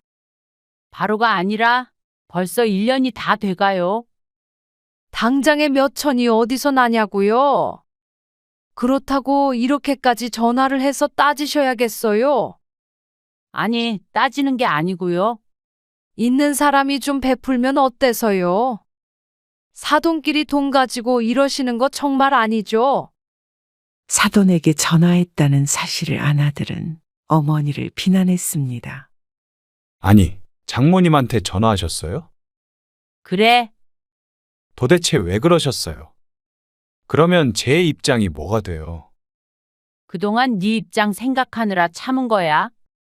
고소하고 싶은 거를. 고소요. 그러면 제가 처가에서 고개라도 들겠어요? 천천히 갚겠다고 하시잖아요. 만약에 장모님이 못 주시면 저라도 드릴 테니까 걱정하지 마세요. 그래? 네가 대신이라도 갚는다고 그랬지? 너 그 말 꼭 지켜라. 오늘 이야기 속 주인공은 60세 김명순 씨입니다. 그리고 그녀의 아들과 며느리, 사돈에 관한 이야기이죠. 별장을 살 때는 돈 아깝다며 그렇게 반대하던 아들이 김 씨의 별장을 몰래 쓴 것도 모자라서 불을 내는 큰 사고까지 쳤습니다. 김 씨의 손해가 이만저만이 아니었는데 배째라는 듯한 태도에 어이가 없었습니다. 그런데 사고가 아니었다면 아들과 사돈의 만행을 까맣게 모르고 있었을 거라고 생각하면 화가 머리 끝까지 났습니다. 너무 파렴치한 사람들이었습니다. 그런데 그것도 결국 아들의 잘못이었습니다. 그리고 아들을 믿은 김 씨 본인의 잘못이었죠. 하지만 피해는 김 씨 혼자 다 감수해야 했고 정작 잘못한 사람들은 구렁이 담 넘어가듯이 얼렁뚱땅 넘기려고 했습니다. 하지만 김 씨도 바보같이 가만히 있지만은 않을 작정이었습니다. 김 씨와 남편은 서로를 처음 만났을 당시에 정말 어렵게 살았습니다. 지금 어떻게 결혼할 생각을 했을까 싶을 정도로 가진 것 하나 없이 무모했죠. 그래서 결혼하고 몇 년간은 김 씨도 남편도 고생을 참 많이 했습니다. 김 씨의 남편은 회사가 끝난 뒤에 대리운전을 하기도 했고, 김 씨 또한 식당에서 늦게까지 일을 했습니다. 아들이 태어난 뒤에도 김 씨 부부는 돈 버느라 여가 시간이라는 게 없었고, 여행 한번 제대로 한 적이 없었죠. 이렇게 살다가는 끝이 안 보인다. 내가 회사를 그만둬야겠어. 회사를? 그래. 사실 내가 그동안 생각해오던 게 있는데 말이야. 당신이랑 나랑 식당을 차려보는 게 어때? 아들이 중학교에 올라갈 때쯤에 남편이 갑작스레 김 씨에게 말했습니다. 처음에는 두렵기도 하고 말도 안 된다고 생각했지만 하루 12시간 이상 쉬지 않고 일하는 삶이 힘들었던 김 씨는 남편 말대로 하기로 하고 그 퇴직금으로 함께 식당을 차리게 되었습니다. 그리고 수년이 지나서 김 씨 부부는 염원하던 대로 돈을 벌게 되었습니다. 식당이라고 편한 일은 아니었지만 그 전의 생활과는 비교가 되지 않았죠. 대단한 부자가 된 건 아니었지만 한 달에 2번씩은 쉴 수 있었고 아들이 원하는 공부도 시켜줄 수가 있었죠. 비록 아들이 그 공부를 끝까지 하지 못해서 결실은 맺지 못했지만 말이죠. 법 공부를 하던 아들은 공부를 그만두고 보험회사에 취직을 하게 되었습니다. 그리고 취직을 하게 되기까지 김 씨 부부가 뒷바라지를 했죠. 식당이 잘 돼도 김 씨 부부는 사치를 하지 않았습니다. 문 닫는 날도 많지 않았고 그렇게 일해서 모은 돈으로는 부동산을 샀습니다. 전국적으로 집값이 엄청 떨어질 때였는데 남편이 투자를 하겠다며 빌라를 샀죠. 지금이라도 파는 게 좋지 않을까? 김 씨가 샀던 빌라는 시간이 지나도 오르지 않았습니다. 하지만 떨어지지도 않았기에 이쯤에서 팔면 손해는 없을 것 같아서 물었지만 남편은 고개를 저었습니다. 준영이 그놈 결혼하면 이 집이나 주지. 그러다가 오르면 팔아도 되고. 김 씨도 그게 좋은 아이디어라고 생각했습니다. 때마침 아들이 결혼할 아가씨를 데리고 오기도 했고 말이죠. 그동안 세를 주던 빌라는 아들이 결혼하며 들어가서 살게 되었습니다. 내 친구 용철이 말이야. 용철 씨가 왜? 이번에 귀촌을 한다네. 정말? 완전히 이사 가는 거야? 어디로? 남해로 간대. 남해? 거기에 연고가 있대? 재수씨 고향이래. 50대 후반이 되니 주변에 은퇴한 지인들이 많았습니다. 그리고 그중 몇몇은 귀촌을 했고 말이죠. 남편은 그런 지인들을 부러워했습니다. 그리고 김 씨도 나이가 드니 심경에도 어떤 변화가 왔죠. 우리도 귀촌이나 할까? 당신 고향이나 내 고향이나. 안 와도 바닷가 앞에 집 지어서 살고 싶다. 근데 식당은 어떻게 해? 회사는 정년퇴직이라는 게 있지만 돈벌이가 되는 식당을 지금 당장 문을 닫고 내려가 버릴 수는 없었습니다. 아직도 한창 일할 나이이기도 하고 말이죠. 하지만 멈추지 않는 기차처럼 달려온 인생에 휴식도 필요하다고 느꼈습니다. 갱년기인지 뭔지 좀 숨 쉴 틈이 필요했죠. 그러면 시골에 집을 한 채 살까? 별장처럼. 집을 사자고? 별장이라는 말이 조금 부담스럽게 느껴졌습니다. 하지만 김 씨가 원하던 대로 바닷가 앞에 집을 한 채 사놓고 왔다 갔다 하면 참 좋을 것 같았습니다. 멀리까지 갈 것도 없이 서해안 정도에 사두면 주말마다 갈 수도 있을 듯 했습니다. 돈 많으신가 봐요. 아들에게 말을 했더니 어쩐지 반응이 탐탁지 않았습니다. 그럴 돈 있으면 차라리 수익이 나오는 부동산을 사셔야죠. 그 수익 나오는 부동산에서 네가 살고 있는 거잖아? 저희 집이요. 그거 말고요. 오피스텔 같은 거 여러 개 사서 돈을 버는 게 낫지 않나. 김 씨가 요새 우울한 이유가 그것이었습니다. 이러다 돈만 벌다가 죽겠다 싶은 기분 때문이었죠. 그래도 바닷가 앞에 있는 집 살 거야. 말리지 마. 진짜 그건 아닌 것 같은데. 아들은 김 씨 부부가 바닷가 집을 사는 걸 무척 반대했습니다.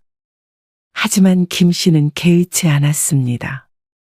아들의 반대에도 불구하고 김 씨 부부는 쉬는 날마다 집을 보러 다녔죠. 그런데다가 전원주택 사봤자 오르지도 않아요. 떨어지면 떨어졌지.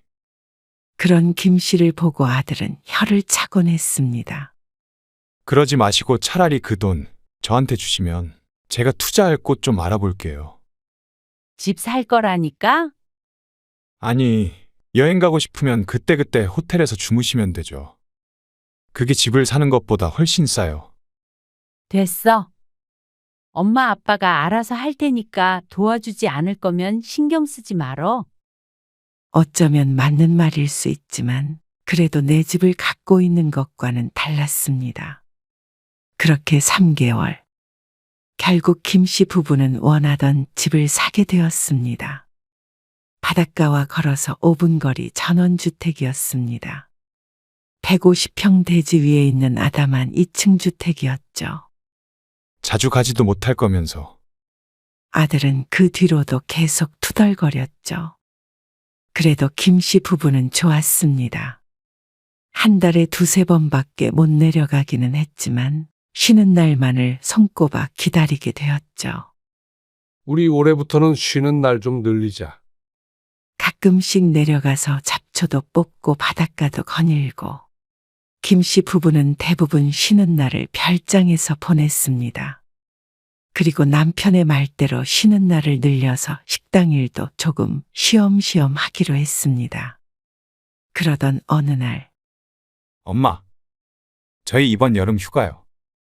어디 갈지 고민을 해봤는데 서해안 쪽이 좋을 것 같아서요. 그런데 거기에 별장 있는데 굳이 돈 쓰는 것도 그래서 엄마 별장에서 하룻밤 묵으려고요. 여름 휴가를 김 씨의 별장으로 가겠다는 아들. 그동안 사진으로는 집을 보여줬었는데 아직 방문한 적은 없었습니다. 그래? 알았어. 청소만 깨끗하게 해놓고 나와.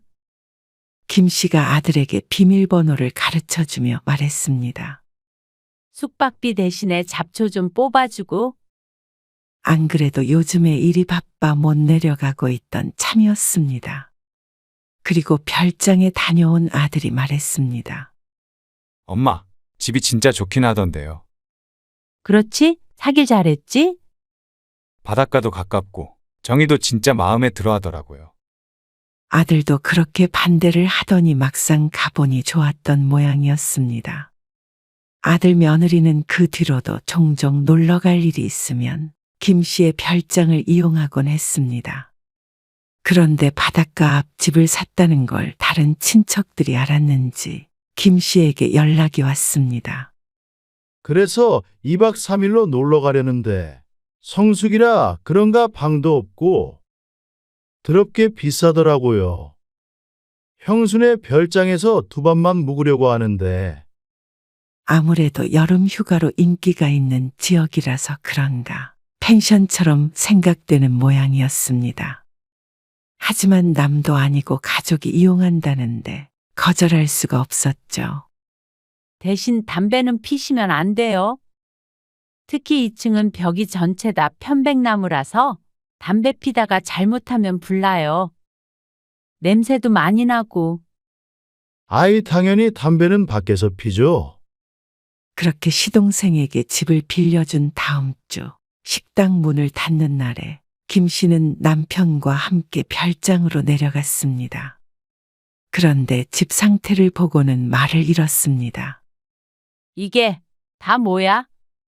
거실로 들어서자 엉망이 된 실내가 보였습니다. 뒷정리를 한 건지 만 건지 늘 깔끔하던 거실엔 가스 버너와 냄비 같은 것들이 나와 있었고 쓰레기가 담겨 있는 검정 봉투도 몇 개 보였습니다.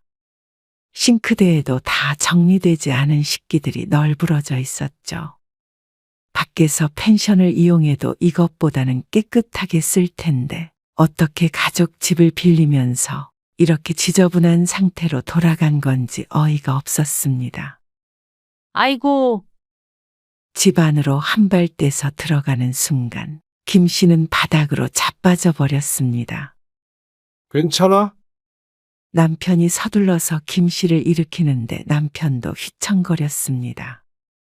바닥에 온통 기름칠을 해놓은 것처럼 미끈거렸습니다. 자세히 보니 고기 기름이 굳은 듯 했습니다.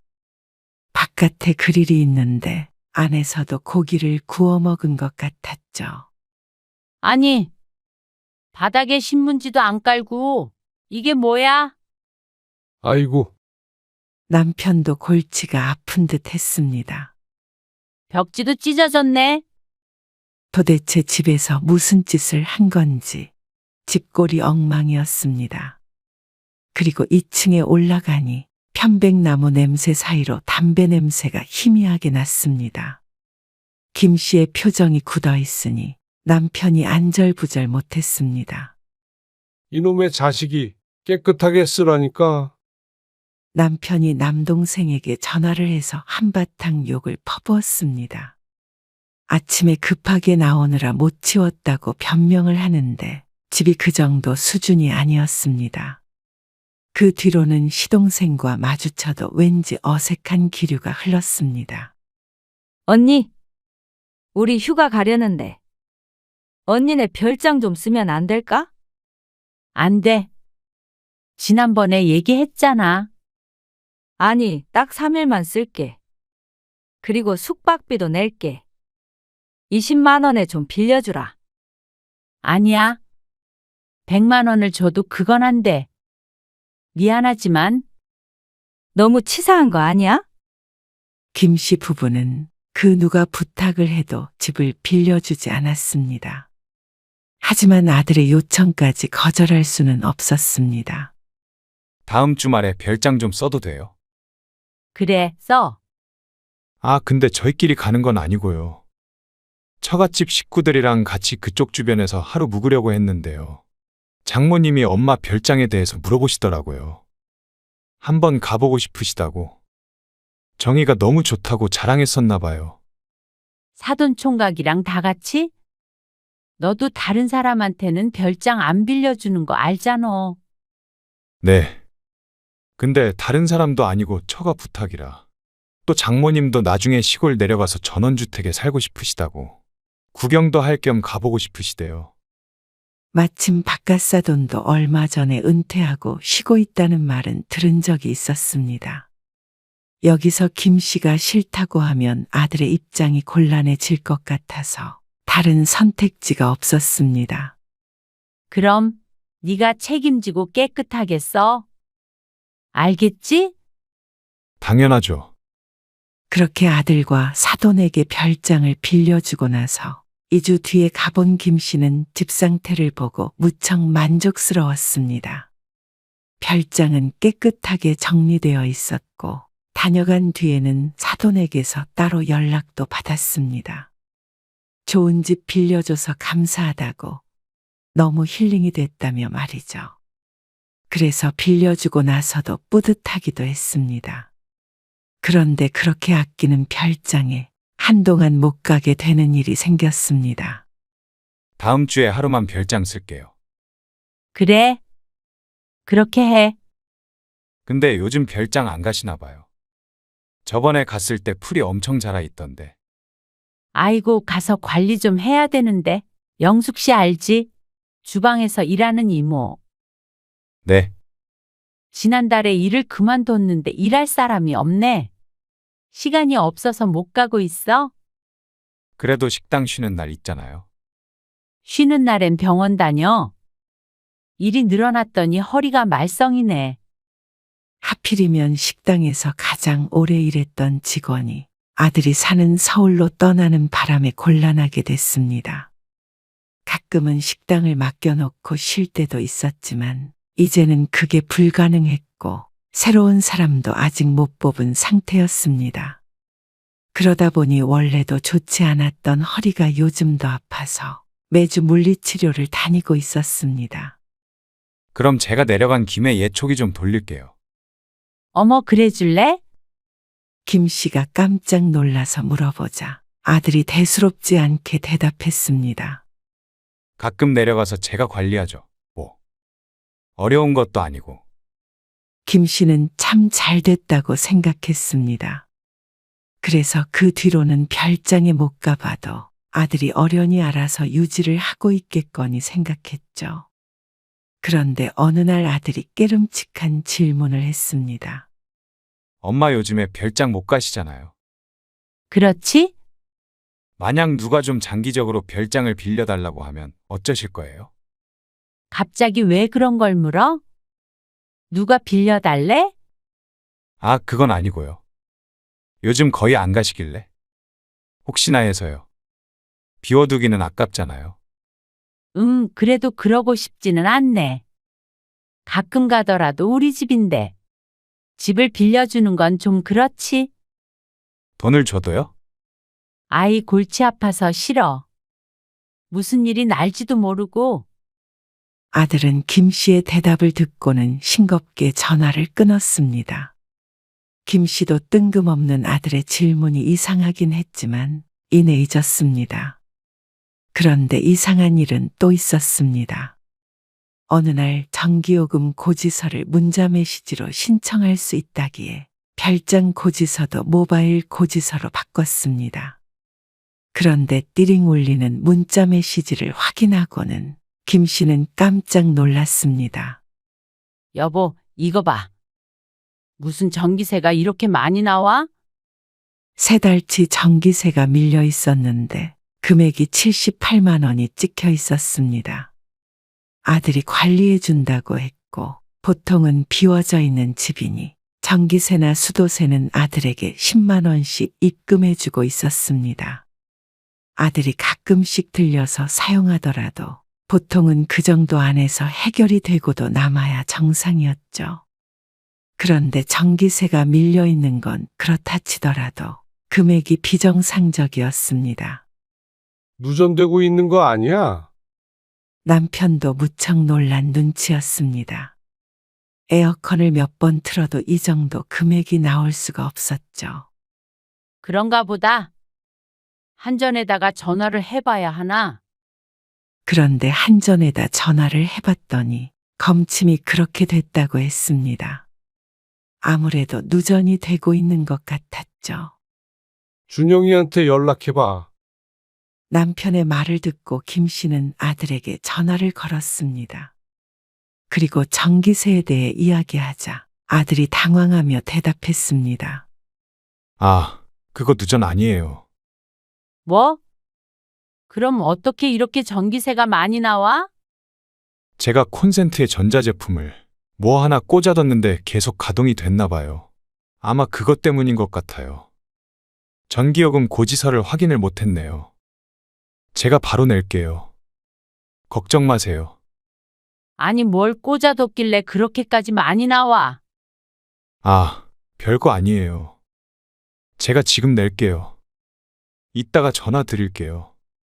이상하다는 생각은 들었지만 그래도 여전히 별장에 갈 시간은 나지 않았습니다. 그게 또 한 달이 지나자 어쩌면 아들 말처럼 가끔씩 펜션이나 호텔에서 묵는 게 나았을 수도 있겠다는 생각이 들었죠. 그런데 그러던 차에 김 씨는 충격적인 전화를 받게 됐습니다. 불이요? 경찰에게서 전화를 받은 김 씨. 별장에 불이 났다는 당황스러운 소식이었습니다. 허둥지둥대는데 경찰이 말했습니다. 지금은 진화가 된 상태인데요. 담배를 피우다가 그렇게 된 것 같아요. 아니, 집에 아무도 없는데. 세 분이 지내고 계시던데요. 2층에서 불이 옆 나무에 옮겨가서 근처 밭까지 탔습니다. 눈앞이 깜깜해졌습니다. 그리고 이어지는 설명에 김 씨는 거의 기절할 지경이었습니다. 내부에 있던 3명은 사돈네 가족이었고 사돈네에게 장에 다녀온 사이에 사돈 총각이 편백나무 방에서 담배를 피우다가 불을 냈다고 했습니다. 혼자 불을 꺼보겠다고 난리를 치다가 2층이 홀랑 타버렸다는 말이었습니다. 급하게 내려가서 확인한 집은 김 씨가 알던 집이 아니었습니다. 2층이 홀랑 타버렸고 1층도 제가 내려앉아 폐가 같은 느낌이 났습니다. 그런데 하루 이틀 묵은 것 같지도 않은 게 살림을 하는 집 같은 느낌이 났습니다. 경찰이 사돈네외가 장을 보러 간 사이에 불이 났다고 했는데 그러는 것을 보면 어쩌면 한동안 이곳에서 지낸 것 같았죠. 내 집도 타버렸고 이웃의 밭이 타버린 것도 우선 김 씨가 배상을 해야 했습니다. 벌금은 사돈네외가 냈지만 김 씨가 지불한 이웃의 피해액과 김 씨의 재산상 손해를 합치면 3천만 원이 넘었습니다. 정말 죄송해요. 저희 애가 실수를 해가지고요. 정말 그러려고 그런 건 아닌데. 사돈은 고개를 들지 못하고 사과를 했습니다. 하지만 그런다고 끝날 일은 아니었습니다. 그런데 어째서 저희 집에서 지내고 계셨던 건가요? 그게 이 서방이 좀 지내도 된다고 해서 기분 전환도 할 겸 얼마나 계셨어요? 한 달 아니 2달 조금 안 됐어요. 기가 막히고 코가 막힐 노릇이었습니다. 아들도 같이 내려와서 대역죄인 마냥 고개를 숙이고 있었습니다. 죄송해요. 말씀을 못 드렸어요. 말을 못한 게 아니라 안 한 것이었습니다. 그러고 보면 이상한 점이 많았는데 뒤에서 이런 일이 벌어지고 있다는 사실을 김 씨는 전혀 짐작도 하지 못했습니다. 아들을 믿었던 자신이 바보였습니다. 김 씨가 이를 수습한 뒤에 나중에 사돈과 아들 내외가 찾아와 말했습니다.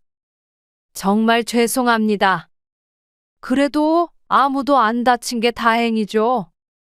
안 다친 건 다행이었지만 그렇다고 김 씨의 피해가 가볍지 않으니 쉽게 이야기할 부분은 아니었습니다. 그런데 사돈의 태도가 무척 당황스러웠습니다. 너무 죄송해요. 근데 저희가 여윳돈이 없어서 우선 500만 원 드릴게요. 피해본 건 3천이 넘었지만 500밖에 없다는 사돈의 말에 기가 차서 말이 안 나왔습니다. 500만 원으로는 이웃에게 보상해준 돈도 메꾸지 못했습니다. 보상을 해준 뒤에도 마을 분위기가 흉흉해서 내려가지도 못하고 있었죠. 그러면 나머지 돈은 그러자 아들이 천천히 갚겠다고 했습니다. 천천히 언제? 엄마, 그건 저랑 따로 얘기해요. 사돈도 돈 이야기가 불편한 듯 보였습니다. 그리고 아들은 그 사이에서 안절부절하지 못했죠. 아니 500만 원으로 어떻게 하니? 저희가 목돈 생기는 대로 드릴게요. 생판남이었다면 법적으로 뭐라도 해보겠지만 그냥 친척도 아니고 사돈지간이니 더 강력하게 따지지 못했습니다.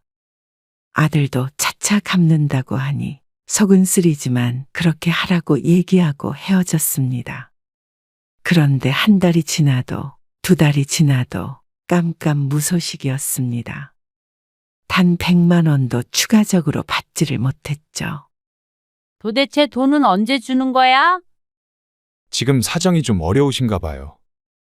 천천히 갚겠다고 했으면 다달이 얼마라도 줘야 할 거 아니야? 조금만 기다려달라고 하시는데 어떡해요? 김 씨는 답답한 가슴을 주먹으로 쳤습니다. 기다리라고만 하는 사돈이 참 야속했습니다. 정말로 갚을 생각이 있는 사람이었다면 10만 원이든 20만 원이든 줬을 것이었습니다. 그리고 더 어이가 없는 건 아들이었습니다. 별장에 불이 난 지 5개월쯤 되었을 때 아들이 김 씨에게 전화해서 물었습니다. 수리는 다 하셨어요?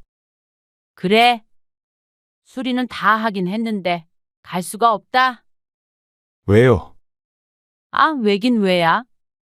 안 그래도 타지 사람이라 이웃들의 텃세가 없다고 할 수 없었는데 그런 피해를 입혔으니 김 씨 부부를 곱게 여기지 않았습니다. 수리한다고 시끄럽게 하니 지난번에 내려갔을 땐 이장이라는 사람에게 한참 핀잔을 들어야 했습니다. 쉬러 가는 별장인데 불편해서 도무지 갈 마음이 들지가 않았습니다. 그런데 아들은 그런 속도 모르고 어이없는 말을 했습니다. 수리 다 끝났으면 혹시 저희가 하루 좀 써도 돼요? 뭐라고? 아, 이번 주말에 좀 다녀오려고요.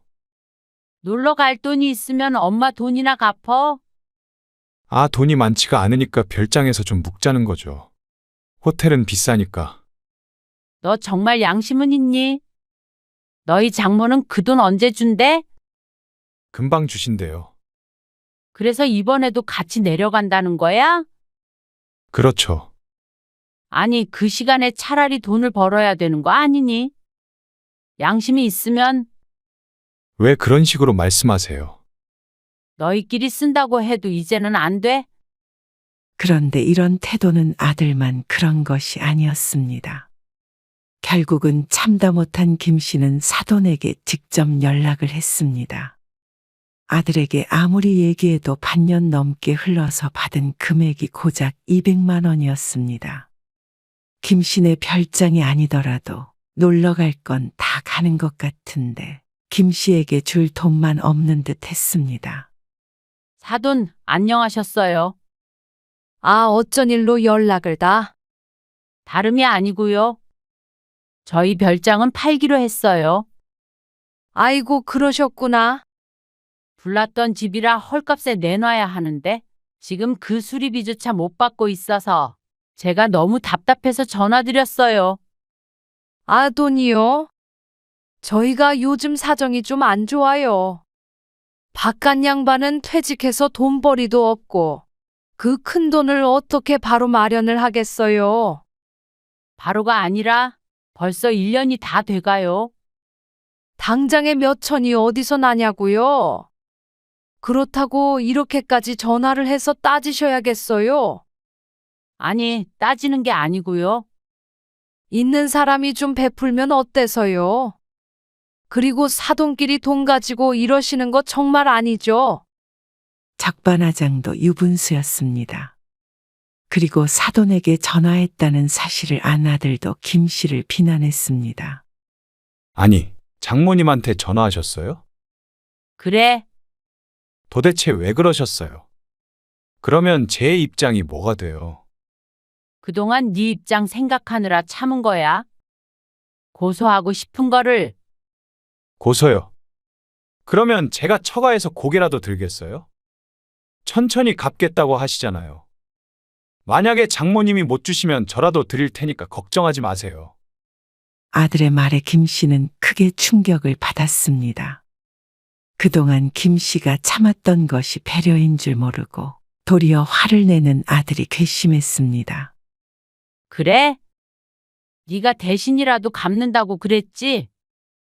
그래서 김 씨는 아들이 원하는 대로 해주기로 했죠. 별장은 시세보다 싸게 내놓았는데 운이 좋게 금방 팔렸습니다. 바닷가 앞집을 찾는 사람이 금방 나타나줘서 다행이었습니다. 그런데 손해본 금액이 수천이었습니다.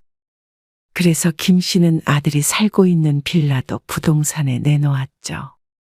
엄마, 집에 부동산에서 찾아왔는데 뭐예요? 엄마가 내놨다고 그러는데. 그래. 네가 갚는다며. 너 주려고 했던 그 집이라도 팔아야겠다. 네? 뭐라고요? 못 들었니? 그런 줄 알고 빨리 집 좀 비워줘라. 갑자기 이러시는 게 어디 있어요? 네가 분명히 네 입으로 얘기했잖아. 아니, 엄마는 지금 당장 그 돈이 없으면 안 되는 것도 아니잖아요. 돈이 없어도 되는 사람이 어디 있어? 그리고 사돈 앞으로는 소장이 갈 거야. 잘못을 했으면 책임을 져야지. 그러는 게 어디 있어요? 그럴 거면 저희 집은 왜 팔려고 하시는데요? 그건 그거고. 어차피 그 집도 내 건데. 내 거 팔았다고 손해본 게 없어지니? 그 돈 보태서 별장도 새로 마련할 거야. 너희가 모르는 곳으로. 그러니까 빚진 건 너랑 사돈이 갚아야 되는 돈이야. 아들은 분개했습니다. 하지만 김 씨도 더 이상의 호구짓은 그만두기로 했습니다. 너도 똑같이 소장 받고 싶지 않으면 얼른 짐 싸서 나가는 게 좋을 거야. 안 나가면 정신적 피해 보상까지 해야 될 테니까 알아서 결정해라. 김 씨는 아들을 빌라에서 쫓아내버렸습니다. 호의가 계속되면 권리인 줄 안다는 말이 딱 아들과 사돈에게 해당되는 말이었습니다. 죄송해요. 엄마, 제발 다시 생각해 주세요. 사돈, 죄송해요. 제가 어떻게든 마련해서 드릴 테니까요. 애들 집 문제도 그렇고요. 저희한테 소송 거는 것도 다시 좀 생각해 주세요. 아들도 사돈도 김 씨에게 전화해서 싹싹 빌었습니다. 하지만 그동안 수많은 기회를 주었던 김 씨는 이제는 마음을 바꿀 생각이 없었습니다. 아들의 빌라를 판 돈은 고스란히 가지고 있었습니다. 다른 곳에 투자를 할지 가지고 있을지는 모르겠지만 어쨌거나 아들에게 갈 것은 아니었습니다. 김 씨는 진작에 이렇게 했어야 했다고 후회했습니다. 집을 남에게 빌려주는 사람은 없었습니다. 소 잃고 외양간 고치긴 했지만 그래도 확실한 교훈은 되었습니다. 사돈은 우선 2천만 원부터 갚겠다며 바로 돈을 보냈습니다. 용을 써도 못 받던 돈을 일부라도 우선 받게 됐으니 다행이었습니다. 그리고 아들은 집을 뺀 뒤로는 한동안은 김 씨에게 연락이 없었습니다. 그래도 김 씨는 상관없겠다 싶었습니다. 그런 철없고 처가밖에 모르는 아들은 김 씨도 없는 셈 치는 게 마음이 더 편했습니다. 아들 챙길 돈과 노력과 정성으로 김 씨 스스로의 삶이나 신경 써야겠다 싶었죠. 그래서 김 씨 부부는 아무도 모르는 곳에 새로운 별장을 샀습니다. 그런 일이 있었다고 삶의 행복을 포기할 수는 없었죠. 비록 아들이나 사돈과는 돌이킬 수 없을 만큼 사이가 틀어졌지만 마음만큼은 더 평화로웠습니다.